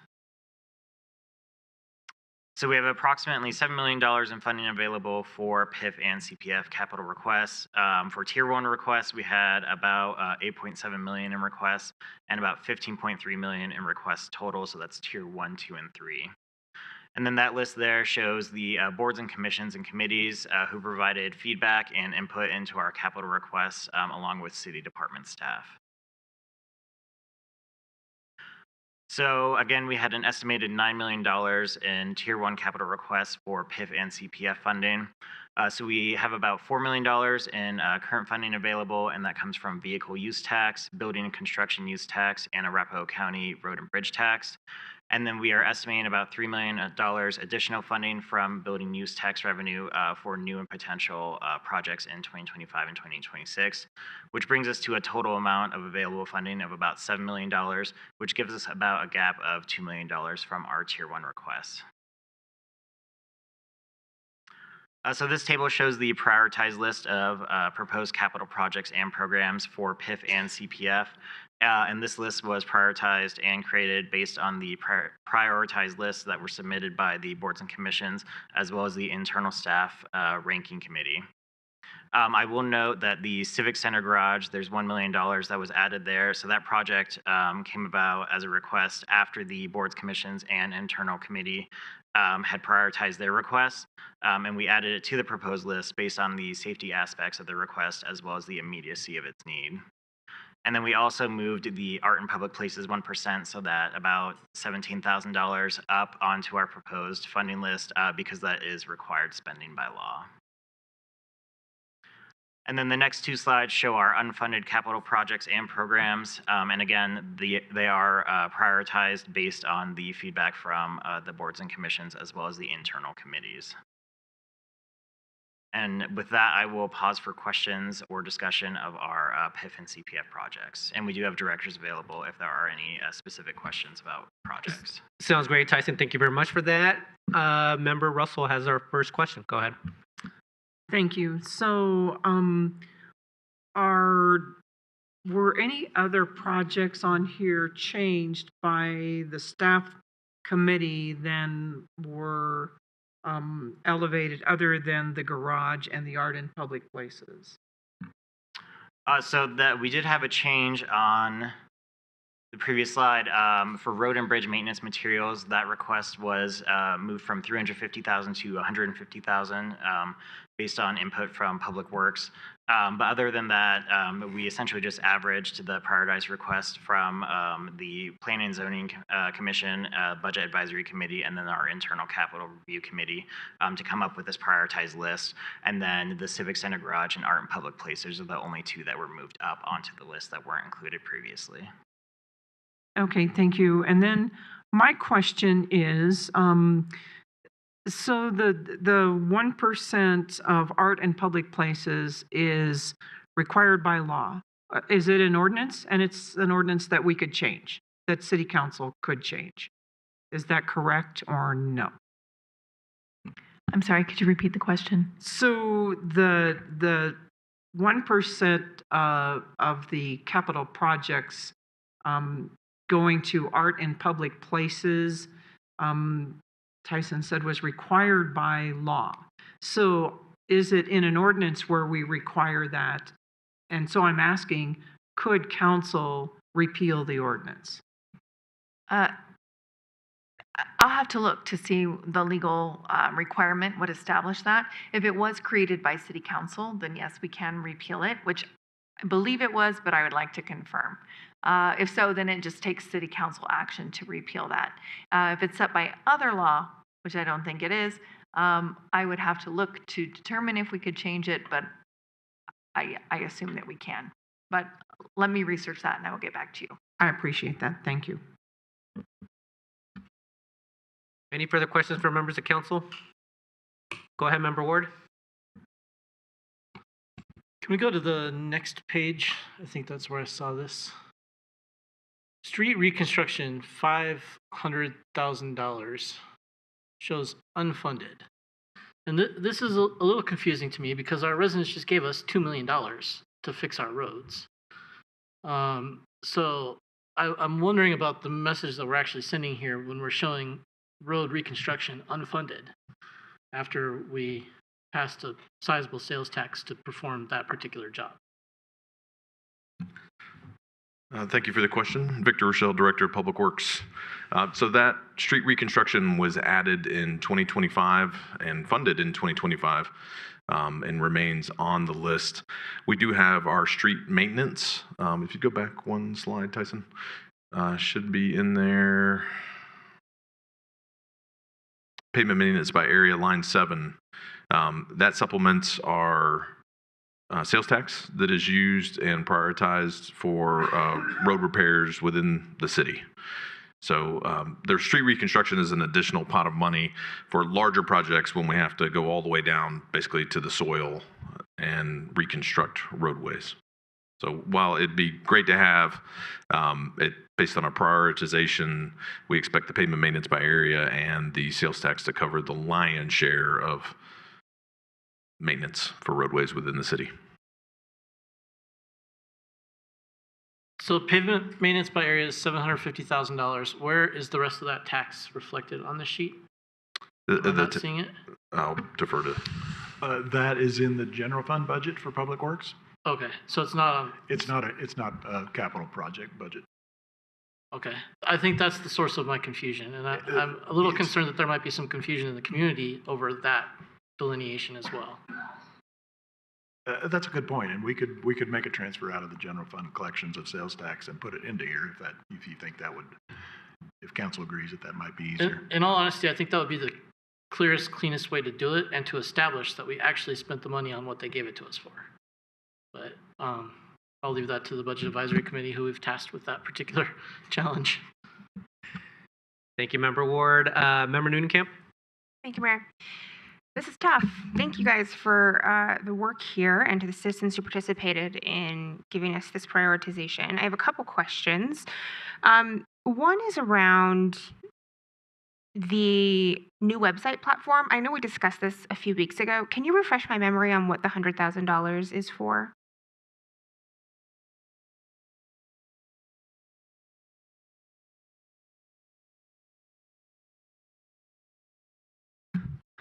Thank you for the question. Chris Hargeth, Director of Communication.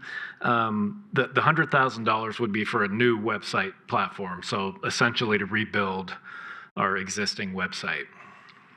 The existing website is 5 years old?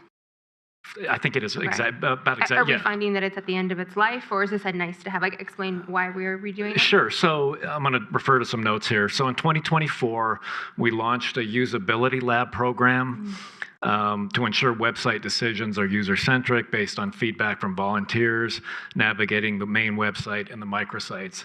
And from that, we identified 179 areas of improvement, including 10 key performance priorities with citywide impact. Okay. Does this relate to the accessibility issues for individuals with, visual impairment, or is this just for usability for general audiences? No, this would address accessibility issues with our current website. Okay, thank you. My next question is, has staff reviewed this, besides the change on the parking garage, has staff reviewed this for any other concerns around things that are going unfunded that might be needed for safety or other critical investments that maybe citizens don't have as much insight into? So one thing that pops out to me is the emerald ash borer mitigation, is that just the grant program? Because I know that because now we're seeing more emerald ash borers in the area, that raises my alarm bells. Have we looked at that? And in that issue specifically, is this just the grant program? So I'll refer to Director Underhill for questions about emerald ash borer, but we did meet with all city leadership to go over this list, and then they were able to provide feedback on, which projects and programs, are in there, or any adjustments that we could make that kind of ended up in this list. And those only adjustments are the ones in red and the parking? That's correct, yeah, and the adjustment to the road and bridge maintenance materials. Thank you. Good question on the emerald ash borer. Yes, it is increasing in our city. We are seeing more funding or requests coming in through the grant program, and the city parks department continues to treat our ash trees actually annually. It's biannually that you should be doing it at your home. So the funding could be utilized through our open space funds in the time being if emerald ash is not funded. And so just so that I'm clear, this mitigation, is it our trees or is it the grant program? It's both on that. Okay. And you said that if this were to go unfunded, there would still be open space funds to continue We could mitigation? potentially fund it out of the tree fund in open space, yes. Okay, that is very helpful. Those are my questions for now. Thank you. City Manager Lewis, you had something to add? I do. Regarding the question about the website, we also are applying right now for a SIPA, a State Internet something, Portal Authority, I believe it is, grant, and that would offset the cost of this $100,000 for the website, but we won't know that till November. But is it $100,000? For the full amount, and we won't know that till November. But we would be bringing an amendment to you to fund something else if funding is freed up for that. That is correct. And also, I'd like to mention as part of that it would save us an annual cost of $15,000 moving forward each year. And that would be we would eliminate the platform that currently hosts Inglewood Engaged and migrate that to a new platform, which would be part of the new website. Also, as another bonus, after 4 years, we would get a free website redesign with a new platform. So we wouldn't be back in this same situation 4 or 5 years later. I really appreciate the additional context, and it sounds like a smart investment. It's also one when we're making some hard decisions that feels like it maybe doesn't quite rise to the level for me. I really want to make sure that we have accessibility to different kinds of users and abilities within the city. If there's a way to not redo the entire website, that would be great, or maybe make it contingent on if we get the grant. But that's an initial reaction. I appreciate it. All right. Member Russell, did you have a question or did you? Well, I'll ask it later. I think Okay. I missed it from the general fund, but Okay. I'll ask later. Sounds good. And then next slide, I think, was Mayor Pro Tem. Am I right on that? Yes, thank you. My question is about the Little Dry Creek Plaza. I see 600,000 this year and 560,000 scheduled for next year. Can you describe what that project entails, and are we funding that by ourselves, or is this a partnership? Yeah, good question. It's a partnership with Downtown District Authority. They've committed $1 million to the project, matching ours. So the project will start at the end of this year. We're in design currently. We'll move into construction drawings, then go out to bid for construction. And the hope is probably mid next year, since our funding is split, we'd start probably July timeframe with reconstruction, or renovation, which is improving the safety through additional lighting. The larger plaza area would be torn out and new amenities going in there to make it more of a destination and event space. The upper plaza, where the current art installation is, would be completely renovated as well, with new tables and places for people to be. And then as you travel west down the pathway, before you get to the bridge, there would be additional seating and renovation through landscaping and other elements going in. And then the EDDA is also committing another $10,000 to put a mural as you enter the bridge for that. So that whole area would be more or less ripped up on the surface level of the two plazas and redesigned and renovated. Okay, thank you. The one thing I'm just looking at, I know in the past we've been in the same situation, as the walk and wheel plan implementation is under the underfunded unfunded projects list, and I don't know. I'm just looking through this list, thinking, I didn't know much about that specific project, but thinking, are there anything on there that could be deprioritized or broken up over a larger period of time, or anything like that? I know it's always easy to bump off the walk and wheel plan, but I think it's hugely important for safety and walkability in our city. So I'll just leave that as a thought for council. Thank you very much, Mayor Pro Tem. Member Ward. I just wanted to piggyback a little bit on the website discussion. This was actually talked about quite heavily at CML this year. Accessibility is a big deal right now. A lot of new legal requirements that we could run afoul of if we don't do it well. And there are a lot of vendors that are very interested in assisting us with that, some of which were at CML. So if the goal is accessibility, I think we should make sure that we avail ourselves of all the options on the market right now, including some vendors who actually guarantee legal requirements as part of their process. Thank you, Member Ward. We're just getting your steps in, Chris, so. Member Praying, go ahead. Thank you. Can I get a reminder on what the neighborhood street lighting by area project is? And I'm just thinking in terms of some of the feedback that we got from the survey around safety and how this ended up to be a tier 3 prioritization.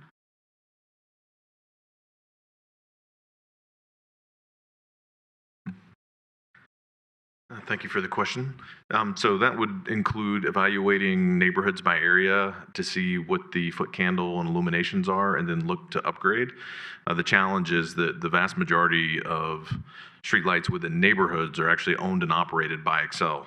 Increasing the lights under the current situation and agreement would require working through Excel, which would increase our annual billing because we'd be adding additional lights and infrastructure to the system. Okay, that refreshes my memory. Thank you. I had another question related to that.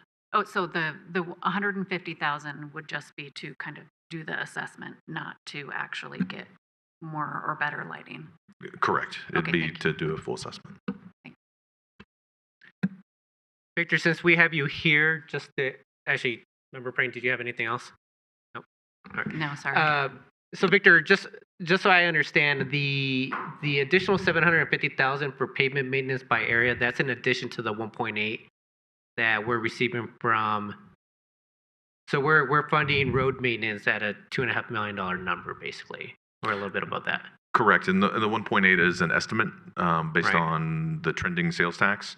That was something when we presented at the last study session about our OCI rating and forecasting that. When we look at doing that modeling, we plug in the forecasted numbers that you see here tonight to look at based on where our pavement rating is, when we apply these dollars and how far those dollars go based on cost, where we forecast our pavement ratings to be in the future. Right. And Victor, I wasn't here the past couple of weeks, so sorry if yes. this was covered over those 2 sessions. But did we held back on some of the pavement maintenance this year based on the lead service lines, correct? Or are we still putting 1.8 or 2.5 million towards pavement maintenance this year, 2025? Great question. So that was actually last year. We were a little bit slower in the expanse of the project. We have, ever since the sales tax was approved, we used that first one we're doing construction. We have used all of those dollars in the pavement maintenance. We actually updated our report to the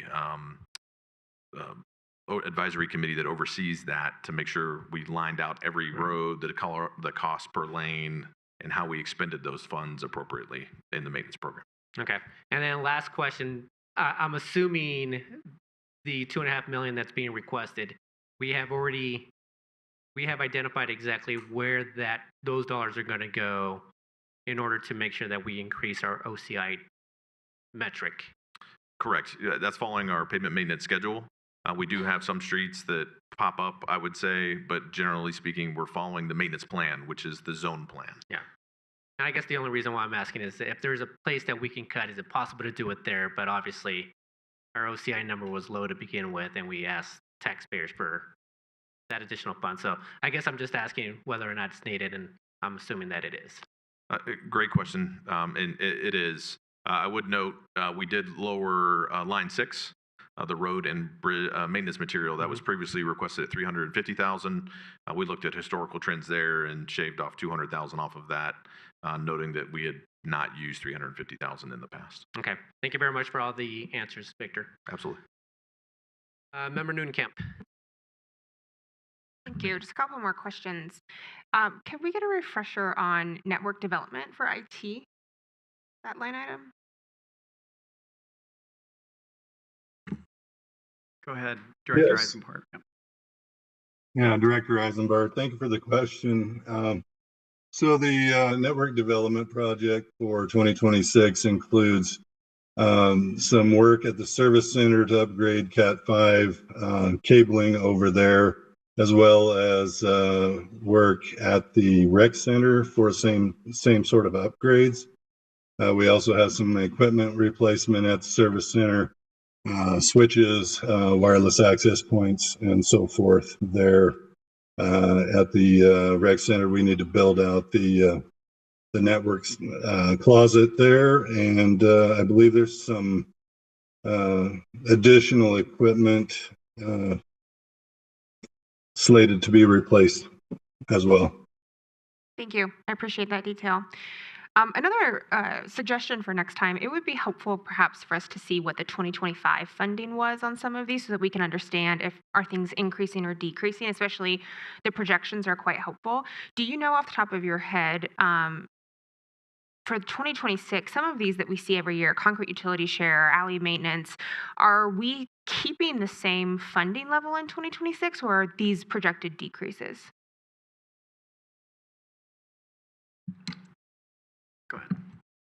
Oh, I was going to say I would have to defer to the directors who are in charge of those projects on whether or not there are increases or decreases. I can answer the concrete utility question. That is for repairs of the city's owned concrete, so around the buildings and what the city owns. That is pretty stable from year to year based on square foot of concrete. For example, I was in alley maintenance, it's 350 for 26, but then 100 moving forward. I don't know if those are projected cuts moving forward or is it not the standard investment each year? It would depend on the zone that we're in and kind of what we're experiencing specific to alley maintenance. If we're seeing areas where we anticipate more degradation and more work needed, we would try and adjust the proposal for that year to address that.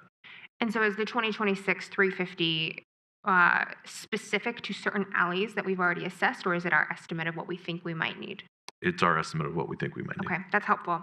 I do wonder, I feel quite similarly to Member Anderson around walk and wheel when I look through the one that feels the most painful. And I do wonder if there is some adjustment that can be done within some of the proposed numbers to carve out a little bit more. It might not be possible. But where can we get more specific in requests versus estimates might be helpful and might unlock a little bit of wiggle room for that project. If that is possible, I'd like us to look at that. Mayor, can I Yes, comment please, on that? go ahead. Yeah, I think we absolutely can do that. And I just want to remind council that of the historic investments that we've made in the last 2 years with regard to that, both with the Old Hampton Complete Streets and with the South Broadway Complete Streets project and the new bike lane on Sherman. So I think one of the things that we've kind of looked at, and I think that there was at least one board or commission that discussed this, is, have we been funding something that we can, take a break, fund some other things and come back to that? But certainly if council wants us to kind of do some percentage adjustments on these, et cetera, I think we could do that to try to come up with funding. But I would also like some feedback from council on if there are specific projects that could be funded, because that would help us better determine the dollar amount that we're looking for.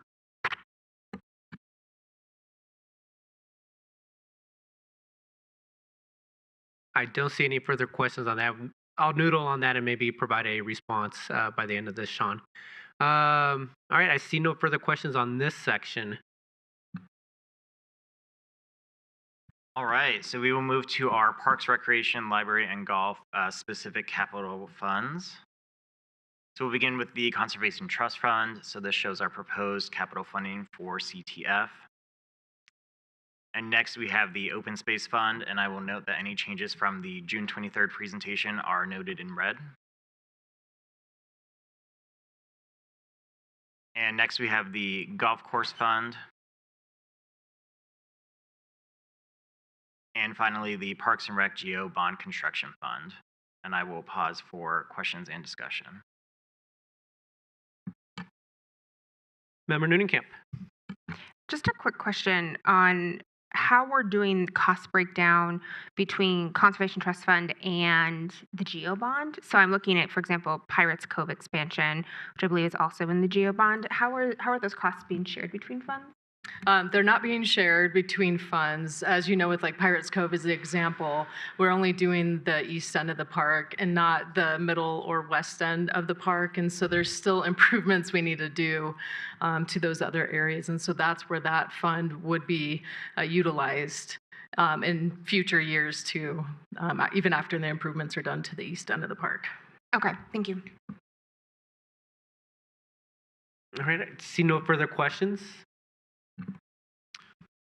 All right, next up are our Public Works specific capital funds. So we will start with Stormwater Drainage Fund. And again, all the red are any changes from the June 23rd presentation. And then we have our Concrete Utility Fund, the Service Center Fund, and finally our Capital Equipment Replacement Fund. And I will pause for questions.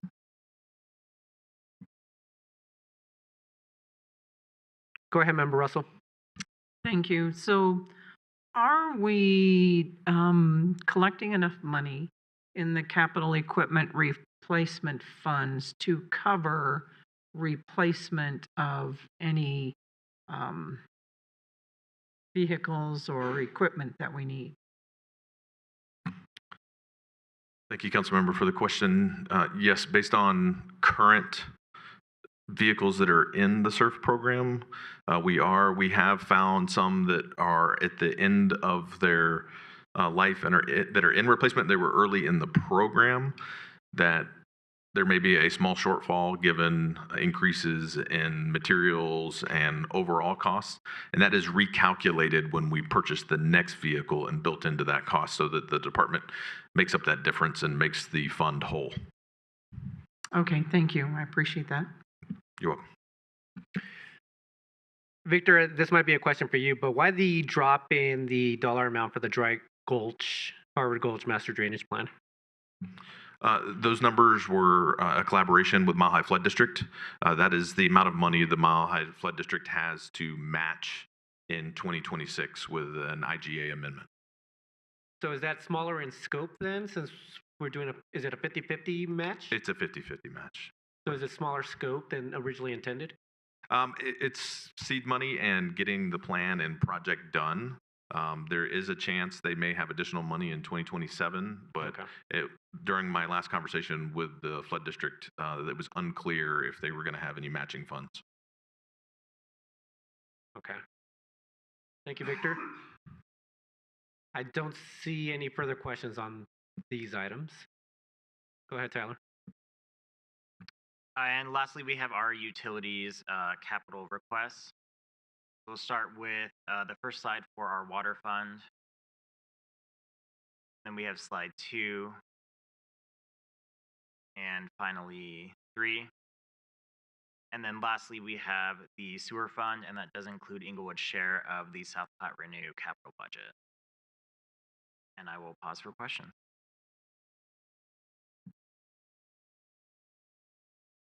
All right, any questions from council on these items?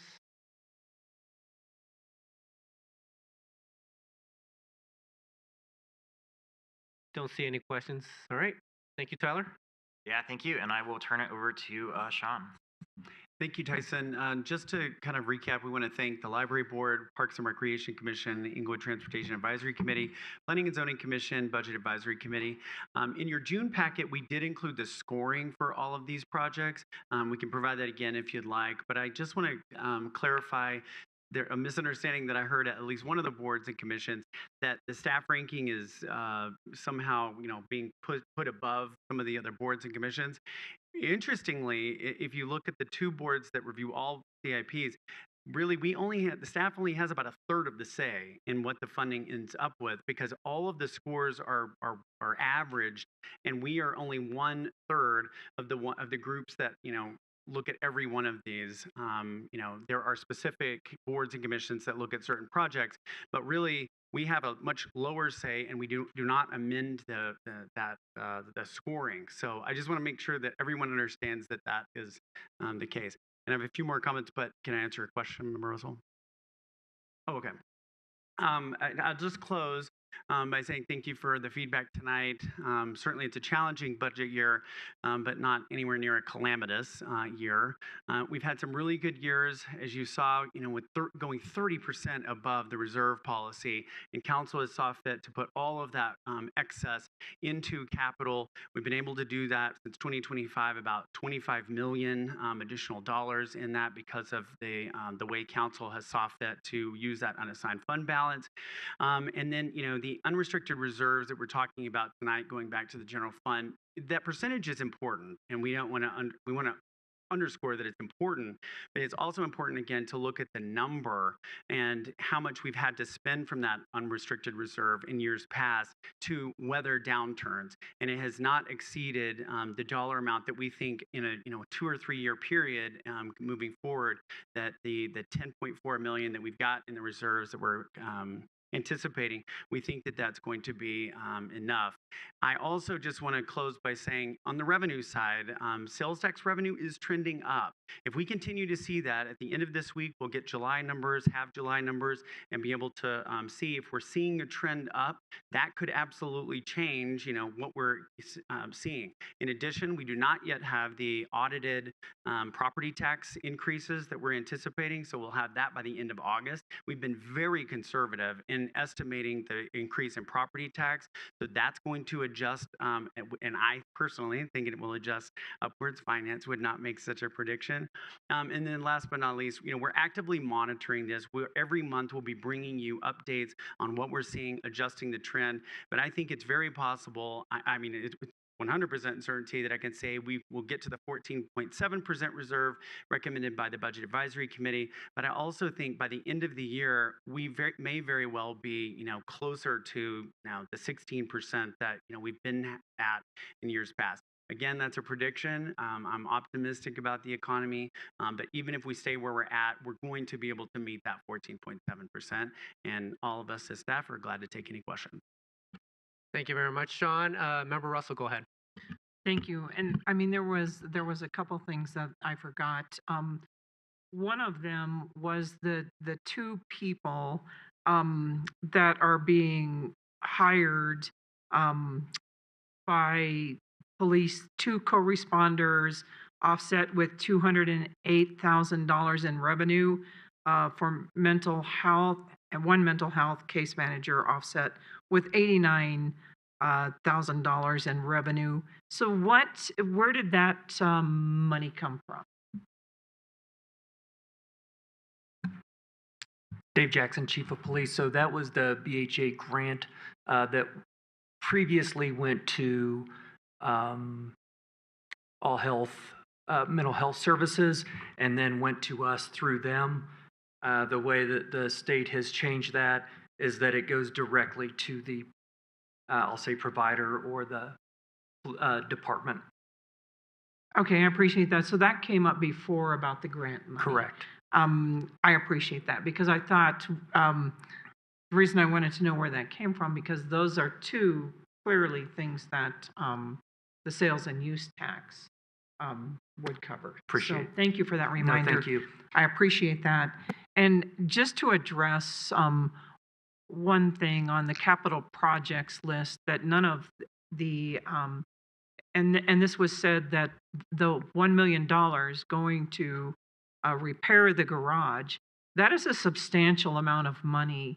And so other things had to be removed also from the project list. So it's a little bit troubling that the committees or the boards and commissions didn't get a weigh in on that. And staff did override on that, and that was substantial. So council will make the final decision on that. But why were we not told there was a safety issue out in the parking lot? Is it in addition to the stuff we've been doing out there, where it's been cordoned off? Yeah, thanks for the question, Member Russell. And you're exactly right. And just and to your point, yes, adjustments had to be made at the very end that were substantial, but for the vast majority of all the projects that you all saw and the boards and commissions saw, the rankings are what they adjusted. Director Rochelle, can you address the parking garage? Yes, thank you for the question on the parking garage. We've been continuing to work with our consultant on their cost estimates and construction estimates for repairs, and certainly trying to be cognizant of discussions on what's going to happen around City Center and doing only the things that are necessary from a life safety perspective and needing to maintain that inside the structure itself. The number has moved in through the discussions with the engineer as we talk about return on investment versus life safety and what exactly needs to be done to the garage. So it has been very fluid, and we do apologize for bringing it last minute and not having it in front of the boards and commissions. So is it, are we shoring up the parking lot, or what is the safety issues that are going to cost $1 million? There are numerous repairs to support the girders that are overhead in the back. You'll notice on the top of the garage, there's some areas that are kind of cordoned off so that we don't add additional loading. That's out of precaution based on the structural engineer's feedback. So it's repairing a lot of those joints and structures, and there will be some shoring done around stairwells and particularly in the back of the garage. Are we doing that soon or over the period of the year, or? The stairwells will be addressed here in the next quarter or so. We've received 2 quotes for that, but the lion's share will be in budget year 2026. Okay, thank you very much. I appreciate that. Yes, ma'am. Mayor Pro Tem. Just thinking back to the city manager's question on if we were going to try to elevate Walk and Wheel, what areas would we consider cutting? And I hate to have to bring anything onto the chopping block, but I do really think moving the Walk and Wheel plan forward a little bit every year is important. And as I'm looking through the list, that network development IT number is a very large number.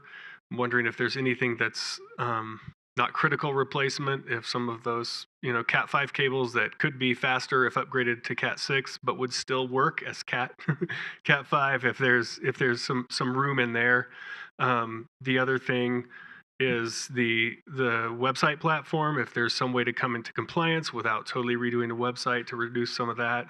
And the last one I thought of is the Broadway medians. I know it's an important project, but I still think of safety, with the Walk and Wheel plan as being up and slightly above the beautification aspects that program might bring. So none of those would I want to cut entirely, but those are the ones that strike me as the ones that have some wiggle room in them potentially. Thank you, Mayor Pro Tem. Anyone else with anything to add? Mayor, it'd be helpful, I think, for staff to just get kind of a consensus around those 3 recommendations in order to come back from a proposal. We really would need 3 other council members just saying, yes, we agree. We want to see some Walk and Wheel proposals. We're glad to make those adjustments. But sounds good. Go ahead, Member Russell. So I would like to review what things got removed for the $1 million that we put on the garage before we make a decision on the other things that have been suggested. Thank you, Member Russell. Actually, I may have a question for Public Works Director just regarding the implementation of the neighborhood traffic calming program. One of the reasons why I haven't voiced the support on the Walk and Wheel plan was just the fact that we have been talking about the implementation of neighborhood traffic calming program. I know this is going to be the first year for that dollar amount, I believe. But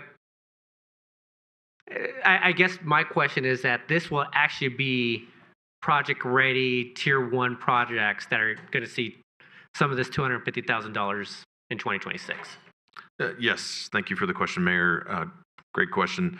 We are almost under contract. The attorneys are ping-ponging the contract back and forth for the consultant to help us develop that program.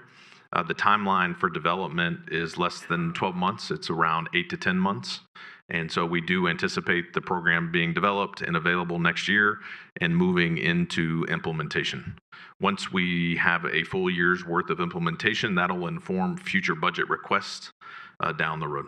So actually, it won't be actual infrastructure improvements just yet that for 2026. There could be a few. The menu of options inside the traffic calming program will include some kind of quick deployment items as well as some heavier construction items. And so depending on the scope and breadth of the requested and documented concerns and the improvements going in to address those, the cost will vary substantially. Okay. Thank you very much, Victor. I will weigh in on the 3. So, Joe, you mentioned it was the website, the Broadway medians, and what was the third?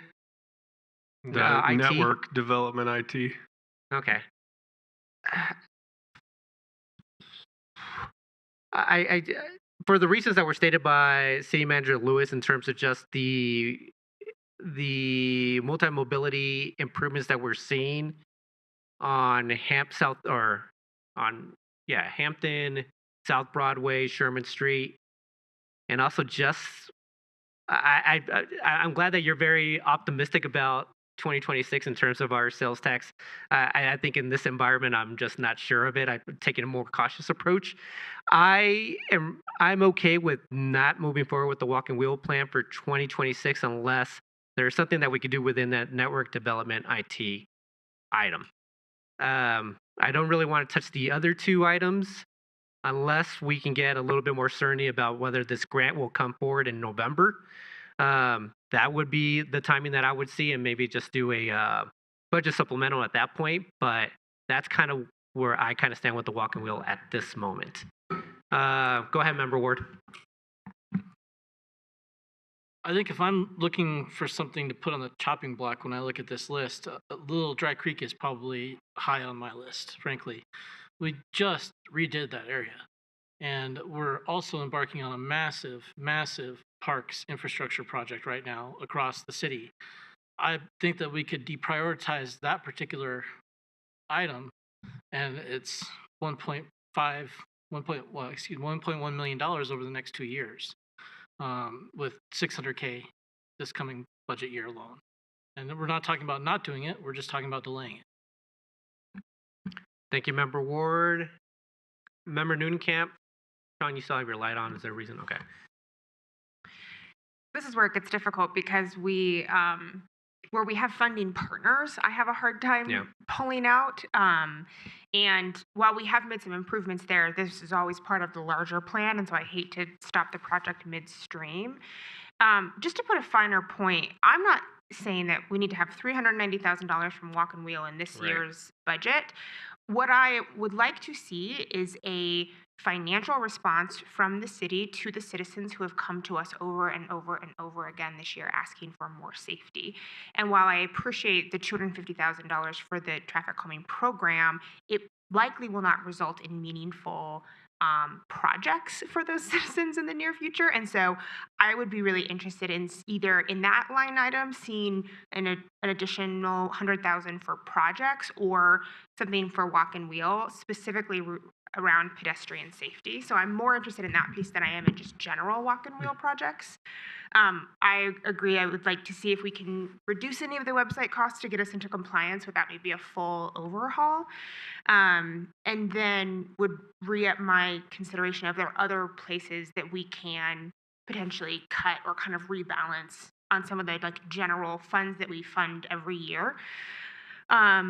If that's network development, I'm open to that. So that's where I fall. So again, it doesn't have to be the full Walk and Wheel budget, but I'd like to see actual traffic calming projects in the CIP. Okay. Thank you very much, Member Nunekamp. Thanks for that clarification. I'll go Member Prang and then back to Mayor Pro Tem. Thank you, Mayor. I would agree with moving forward with some pedestrian safety pieces of the walk and wheel plan. I do think that we have repeated public comment and we have a responsibility to be responsive to that. And we've also had some very serious injuries, if not fatalities, around that. So for me, I guess areas, for the 3 areas that were suggested initially by Mayor Pro Tem, I would be more prone to reducing the website overhaul and in hopes of securing that SIPA grant. I also would be very open to reducing significantly the Broadway medians project to get pedestrian safety in place. I'm not as open to the network development for IT. Maybe some reduction there, but I wouldn't want to see that to go away entirely. And Mayor Pro Tem. Thank you, Member Prang. Is the Fox Street crosswalk funded at all in this budget? Yes, I can address that. Thank you for the question. It's addressed under the traffic calming, which was Okay. previously labeled traffic calming and safe routes to school. So it is funded, and we are advancing that. Survey has been completed. We're moving into the design phase for that. Okay, thank you. And that's good because I also consider that part a little piece of the walk and wheel plan because that is one of the routes. Yes. But to Member Ward's point on the Dry Creek, thank you. I just don't like. I'm curious about how that project is structured. I guess I'm curious. I would like a little more information, like if it could be phased over 3 years instead of done in 2, or if we could, I don't know if we got a presentation on the design of that. If we could see what all the design elements are. I know sometimes you get into those projects and there's an element that maybe we could live without that would save a few $100,000 or something. I don't know if there's a way to. I think that's one I would be interested in cutting, but I don't want to just say let's just reduce that. Especially with I know EDDA has worked hard on that, and I think it is important, but it is a big that's a big number that I think we could utilize elsewhere as well. Yeah, that's a good point. We do have the consultant in the design process. We've done a lot of public outreach to get feedback on what people would like to see. So it's still in design. Once we have that done, I'd be happy to bring that to you in a study session. Being that the EDDA has committed the $1 million, they were initially, as of last year, talking about matching this project. And so breaking it up into 2 years is not ideal. We'd love to get it done in 1 year and have it ready for the public to view. In talking to the EDDA, they've done the Indywood Festival for its first year, which was on the first Saturday in June. They're going to bring that back, and it'll be the first Saturday again in June next year. So the hope was we'd start right after that festival with construction and have the plaza reopen with phase 1 for 2026 by June of 2027 for the festival to come back. If you've been down there, the surfacing of the 2 plaza areas is not in ideal shape, especially the larger area that views the creek. And so ultimately it's not really that attractive. And with bringing in new businesses to the plaza area above, with the new shopping and restaurants, the goal of the EDDA, and then also from the park side of things, we want that to be a destination for people to come into, and it's just not an attractive space currently. Okay, thank you. That's helpful. And actually, I was just going to add to this, if you wouldn't mind. But I think also the component of it as part of that little Dry Creek is that obviously it's a bike trail as well. So there's a component of the bike trail being connected, and the fact that the Kimco PUD was approved earlier this year, there was a portion of it that was going to be connected based off that PUD as well. Obviously, they haven't broken ground yet, so I'm not sure what the timing of all of this is, but the multi-mobility within that area was a big feature that the DDA did also discuss. That is Sorry, correct. yeah. Yeah, and the ADA access, increasing that. The EDDA is doing wayfinding through that area for the trail system. Right. And so when Kimco does come in, and then the trail system will obviously be complete to get you down to the Mary Carter Greenway area. Exactly. Yeah. Sorry, go ahead, Mayor Protem.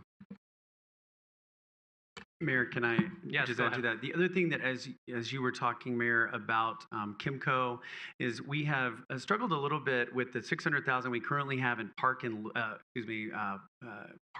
lieu fees that we've collected from developers. As you know, council approved an increase in our impact fees, so we've collected about 600,000. I think we'll have to run this through legal, but I think that would be an expansion of the park services currently at Little Dry Creek, so we could look at potentially funding this from there because it's related to the development of additional apartments coming into the area, et cetera. So we will look at that as well. Okay, thank you. Member Russell. I think some of my questions will be answered when there's a presentation from Parks. When will that be? Will it be a while yet? Or will we have the presentation before the budget? We can look at bringing it possibly in September. If that fits in the timeline, we should be far enough long with the design at that point to show you what the plan is. It won't be construction ready, but the drawings will be done. Christine, I would think that it would have to be in August since we're having the final review the first Monday of September, I believe. So Yeah. It's a tight timing window Sure. in order to have that. So We could potentially also send it out to you all, just the drawings via email for you to view. And then if we are able to fit it in a very near future, council may be happy to bring that to you as well and do a formal presentation. we'll try our best. Thank you. And then, so where are all of these surfaces going to be? Down lower at creek level or up higher? Up high. Yeah, up higher on the plazas. So it used to be an event space and it's just run down at this point. I think there's asphalt and bricks and it's just kind of a mess. And so the new surfacing would be going in at the main large plaza area, along with new rock formations and things that would be able to, you could sit on and play on, bring you into nature in a busy street area. And then the top plaza, the current flagstone that's up there is in good shape, so we most likely would be able to reuse some of that, but restructure some of it to be more attractive with seating areas and lighting, like I talked about, to improve safety. Okay, thank you. And then I guess one other question, the street itself is in pretty bad shape. Is that in the paving district? Member Russell, which street is that? Where Acoma turns into Old Hampton. Oh, okay. Yeah, thank you for the question. We are looking, evaluating that to see if it fits into the next pavement cycle. The EDDA did a temporary crosswalk there, and so that would be eliminated through that and then reestablished once repaved. But the 600,000, to your question, Member Russell, does not include paving improvements. That's just for the plaza and park improvement. But not for the street. Correct. Okay, thank you. All right, good discussion. Go ahead, Victor. Thank you, Mayor. I just kind of wanted to make the point is we're talking about walk and wheel. When we look at Public Works bandwidth to take on additional projects, we've talked about a little bit tonight. We have multiple complete street projects that are in the hopper that are going to run this year into next year and not finish to the end of next year. We have the Fox Street crossing. Our traffic engineer is tackling the neighborhood traffic calming program implementation. So one thing that I would like to go back and look at for my team and for council to consider also is the bandwidth to implement additional projects. Given what's already on Public Works plate, we may need additional resources, and we'll have to go back and take a look at that. Thanks for that note, Victor. Member Nunekamp. A very important note. I appreciate you raising it. And I think I'll speak for myself and hopefully other members of council. I really welcome that kind of staff feedback. It helps us make better decisions. I am not afraid of staff having a perspective that makes us all smarter and better at this. So thank you. The other thing I wanted just to name about the Little Dry Creek Plaza is that I have heard from several businesses in the area that this area is a concern when it comes to crime and safety. And so they have been looking forward to these improvements for a long time because they think it'll make it a more attractive area for their customers and people who want grab and go cocktails in the summertime. And so I think not only from a parks and kind of beautification perspective, but also fundamentally from a safety perspective, this project remains important and one that I receive regular feedback on from businesses both on the Broadway side and on the Inglewood Marketplace side. So I wanted to add that to their perspective as well.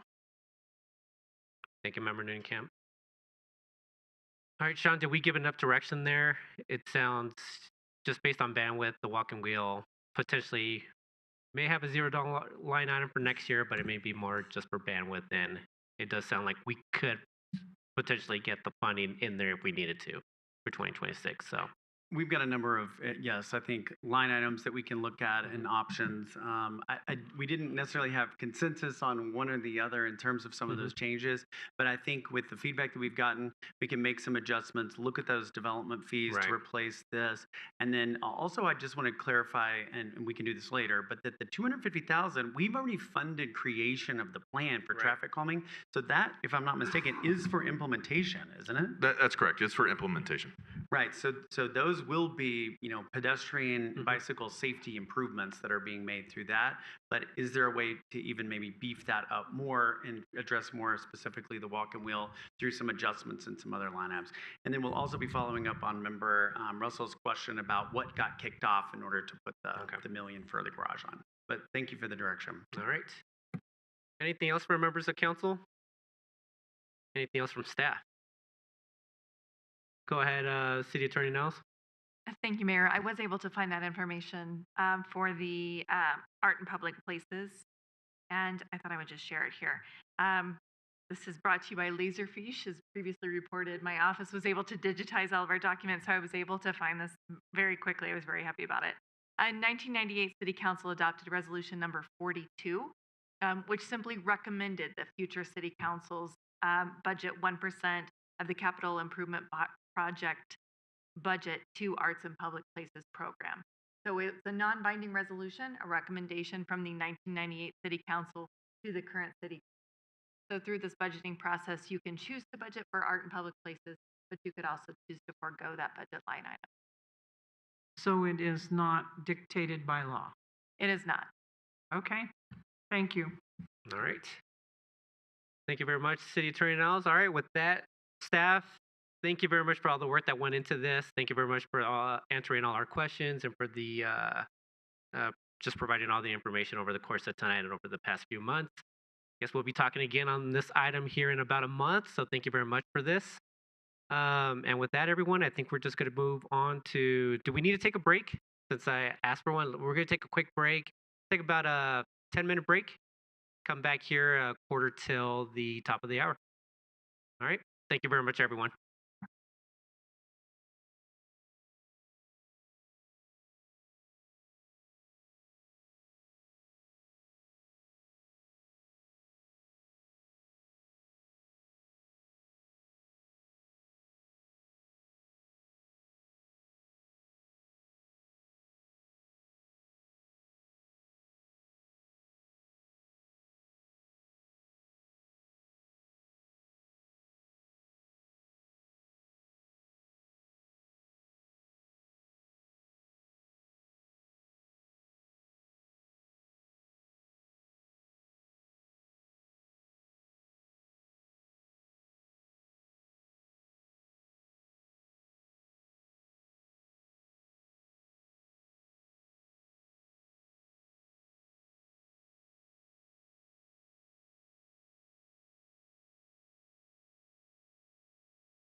We'll save that thought, Sean. So we'll get to that point.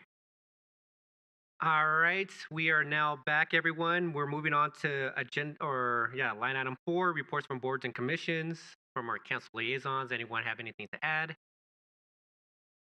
Go ahead, Member Noonkamp. The CAC met this last week. They are doing their annual review of all the public art in the city to ensure that it is well maintained. They are taking photos and ensuring that we have maintenance, that the graffiti is getting removed, that kind of thing. They will also be present at the block party doing some fun live art installation work. There will also be a poet in this cultural arts tent at the block party doing a live poem writing about the city of Inglewood, so that will be very fun. They're also actively engaged in the Second Saturdays, which happened this last weekend, working with artists in the community, and are also helping to spend that 1% that we have in the CIP for public art in collaboration with the Wayfinding and Placemaking Plan. The other thing to note is that we had a couple of resignations recently just for folks who have moved out of the city or their circumstances have changed. So we will be considering making some adjustments to that committee to make sure they have enough members to meet quorum, but all's well. Thank you very much, Member Noonkamp. Member Russell. Thank you. And this is a report for the pension board committee before it actually happens, because I do believe on the agenda for tomorrow will be there are a couple of old hire pension boards that some of the people that are left in there are severely living way below poverty level. And I haven't looked at that. I don't know what the recommendation is, but there's been some talk that they wanted to have some sort of raise in 2026. City Manager, have you all talked about that recently in connection with the budget? Because I think this budget is pretty tight. Thank you for the question, Member Russell. I have talked to the HR director about that and our benefits coordinator, manager, Monica. And thank you for also having brought this up. Let me check and see if it's already programmed, because we did talk quite a bit about that a couple of months ago. But I'll check on that. I appreciate that, and I haven't looked at the agenda yet for the meeting tomorrow, but there probably will be a request by them.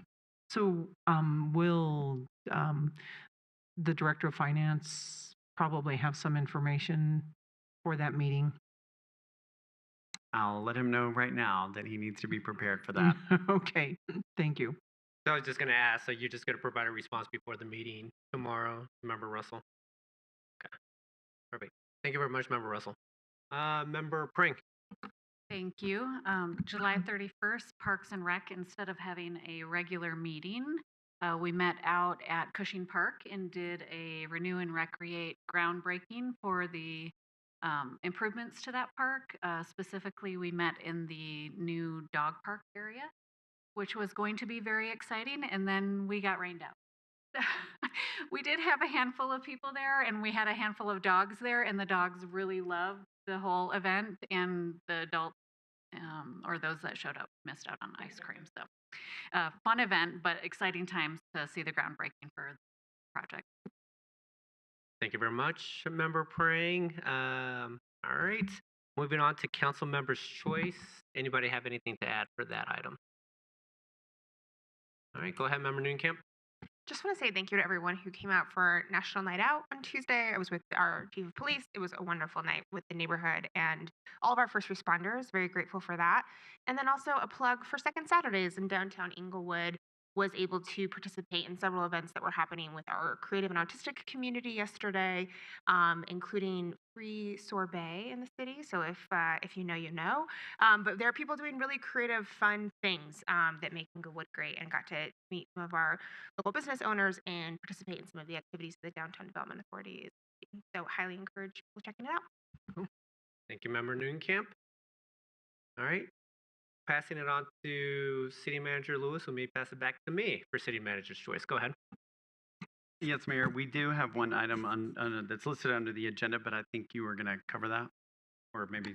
Yeah, I was just going to bring it up just because I think we did discuss that this was going to be part of Mayor's choice, or at least it was discussed last week while I was at that this is going to be part of Mayor's choice. But I know that this has kind of come up in the past during some of our meetings, or at least it got brought up by, I believe, a citizen. But anyway, just considering whether or not that we should change our current practice to have first reading of ordinance on the same night as public hearing. And I'll pass it over to Mayor Pro Tem because I think that this is an item that you also asked to bring up. But go ahead. Yeah, this came up as I know we spoke about it in City Council a while back because our policy manual disallows having a public hearing on the same night as second reading. But I think that we got in the habit of having a public hearing on the same night as a first reading. And interestingly, in our charter, as I was reading through it in preparation for this, the charter actually says that first reading should happen before a public hearing. And first reading in the charter sounds like it's treated as the introduction. This is Charter 40, if anybody's trying to figure out. Treats it as an introduction. I notice there are some cities that do this where first reading goes on. I'm not saying we should do this. I just noticed that this is the way I think it would work if we were gonna follow this kind of path. Is that first reading goes on consent, and all it means is that you're introducing a bill. You're not voting on its passage. You're just voting on it coming back for a second reading. So then it would be a little different than having a first reading where no debate is held under that kind of an approach. It's introduced, no debate is held, passed on consent on first reading. You'd have a public hearing subsequent to that, and then second reading would be later, and that would be the real vote on the bill. Lots of cities do this in different ways, but I think what we currently have now, a process that anytime we have something that has a public hearing, lasts for 4 or more weeks and is multiple presentations from staff on the same item and drags the process out, I think, longer than perhaps it needs to be, especially if it's quasi-judicial. You have 2 weeks to think about it between first reading and second reading already. So you get the thinking time, and having more time is not helpful because you're not allowed to take into consideration stuff outside of the public hearing. So you've already received all of the evidence you need, and then you have 2 weeks to think on it. So that's why I thought this is something to consider. It doesn't violate our own policies, and as a matter of practice, it moves things along a little quicker, and I don't think it gets in the way of anything. So I think this is a good idea. Thank you, Mayor Pro Tem. Member Russell, go ahead. I just have a question for the city attorney. Do we have different types of public hearings? And does Charter 40 deal with something different than like public hearings that go before planning and zoning and then come to council? And we do have different types of public hearings. We have quasi-judicial, where council acts as a judge and takes evidence and then essentially issues a ruling or makes a finding based on the evidence in the public hearing. We also have the option for a legislative public hearing, where perhaps there's an issue that there's opposing sides within our community. And so you voluntarily set a hearing where anyone can appear and provide testimony, sworn testimony under oath, that as to their position on one side or the other. So legislative hearings of that type are optional, whereas quasi-judicial hearings are set by our code and required by city council. Quasi-judicial hearings also have a very strict set of rules, notice requirements, due process requirements, and even by our code, there is even a list of the order of who will speak and when, and everyone in favor speaks at one time, then everyone against, and then the party requesting action is given time at the end. I just assigned someone in my office to create a cheat sheet for quasi-judicial hearings, which is why it's all very fresh in my mind right now. And I'm sorry, what was your other question? So my question is, does Charter 40 apply to quasi-judicial or legislative or both or either? It doesn't distinguish in charter. It just refers to a hearing. So when I looked at it earlier today, Mayor Pro Tem Anderson gave me a heads up that he would be raising this issue. It appeared to me that it may not apply or perhaps was not intended to apply to quasi-judicial hearings, but we discussed that I would like some time to research the issue, and I asked Mayor Pro Tem Anderson if he would be interested in requesting a council request on that so that we could provide a full analysis. Thank you. I appreciate that. Mayor, do you got So, anything to yeah, add, yeah, Mayor well, Pro? I was just going to say, I do want to make a council request, but I can wait until we're done with discussion. Yeah, on this. I guess I could start just based on my thinking after seeing that this item was going to be up for discussion tonight. I see two reasons for potentially moving in this direction. One of them was what you mentioned was the fact that we're not supposed to take any additional information outside of the public hearing. So to have that discussion or have that first reading that night makes sense in that regard. Second is that we normally have a bigger crowd during the public hearing, so being able to provide a response to the public hearing while there's a bigger crowd in the audience, I think it would make sense in that regard. But I'm also thinking that the current practice, I think, is what I favor, just based on the fact that it does give me time to digest the information that we got during the public hearing.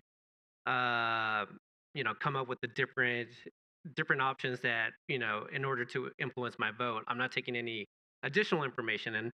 And plus, it's only an additional 2 weeks that delays the actual decision.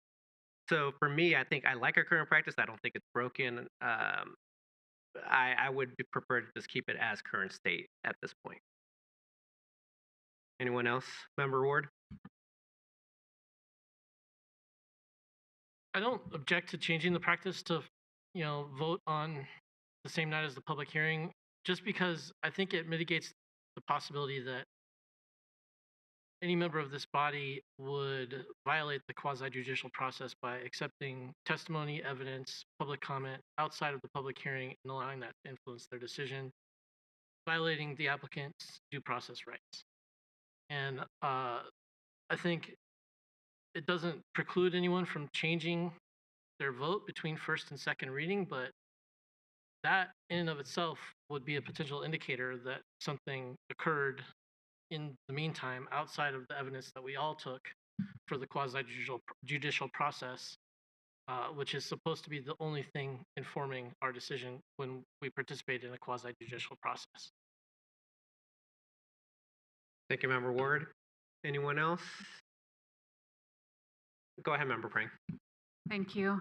I think before I would want to make a final decision on this, I'd like to see the information from the council request to inform my decision more, but I too am okay with how the process is now. While I'm sensitive to some of the issues that Mayor Pro Tem and Councilmember Ward brought up, I do like to have the time to digest, and I try to hold myself to a pretty high standard to not be influenced or be seeking information outside of what was presented in the hearing. And I just think that I would rather see a situation where, we have time to digest not only the presentation, but the public comment, how we feel about it, and then during first reading, be making any amendments or adjustments to what we're voting on going into the second hearing versus having that process rushed and then trying to make changes on the second reading. Thank you, Member Prang. Anyone else want to weigh in? Go ahead, Member Nunekamp. I don't have a strong perspective here. I think I see pros and cons to both sides. I'm looking forward to seeing the council request. I don't see a problem with the system. I see some efficiency in moving it, but I'm happy to see the conversation move forward.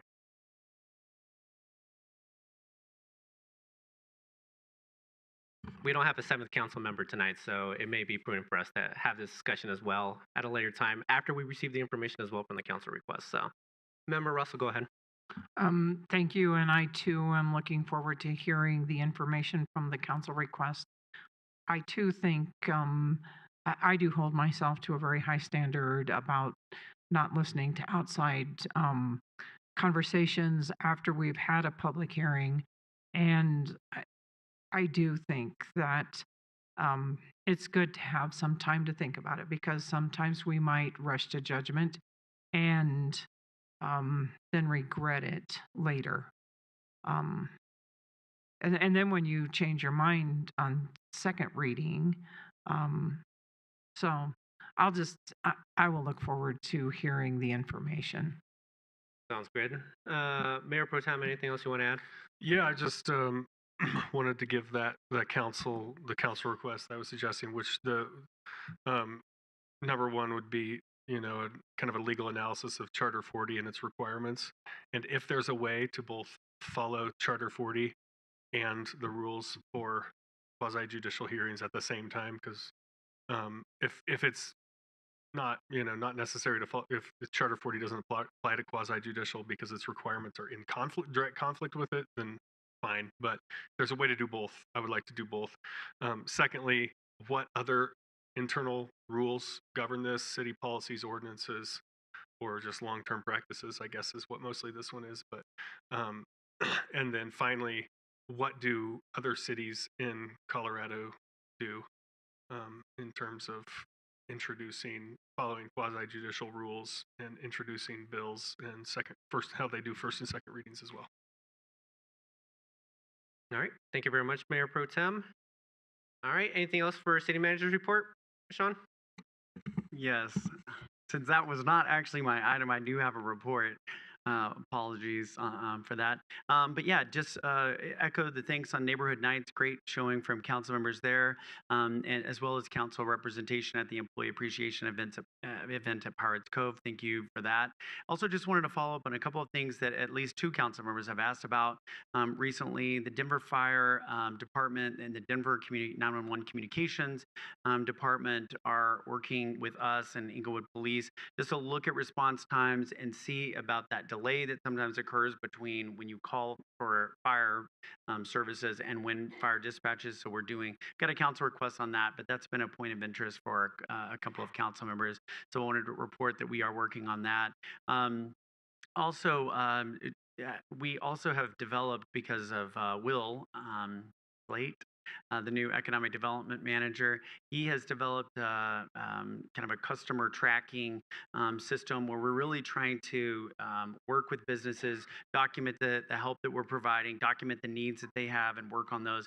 And since he started, he has done entered more than 70 of those, and others on staff who have interactions with business can do that too. I just wanted to invite council, if you have interactions with businesses, and when you forward those, we can document that and track, how we're responding, and that really helps us when you interact with businesses.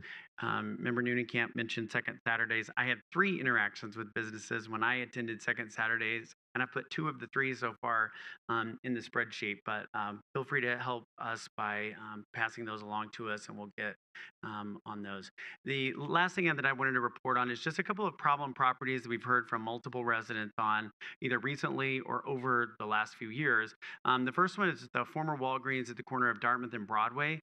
Because of the excessive graffiti that that property has experienced.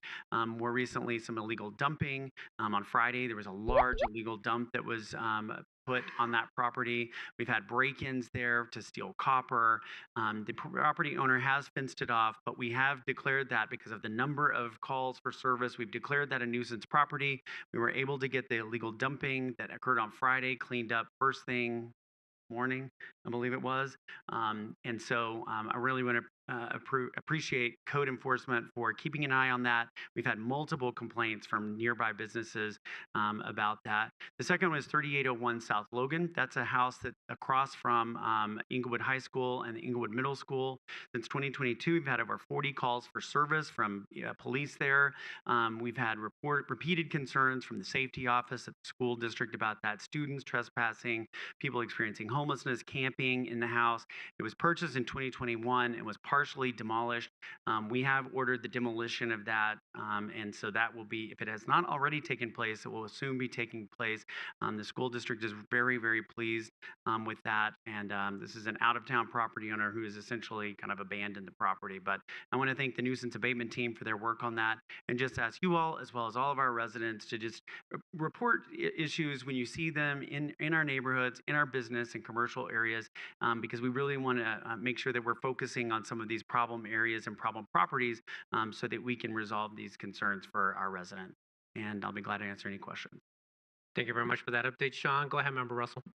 Thank you. And I just have a report for graffiti across the street from, it's that the car place on Broadway that is closed down. And there's pretty good sized graffiti on the side of the wall. Thank you. All right. Sean, thank you very much for that update. All right. I see nothing else from council or from staff. With that, we are now adjourned. See everybody next Monday. Have a good evening.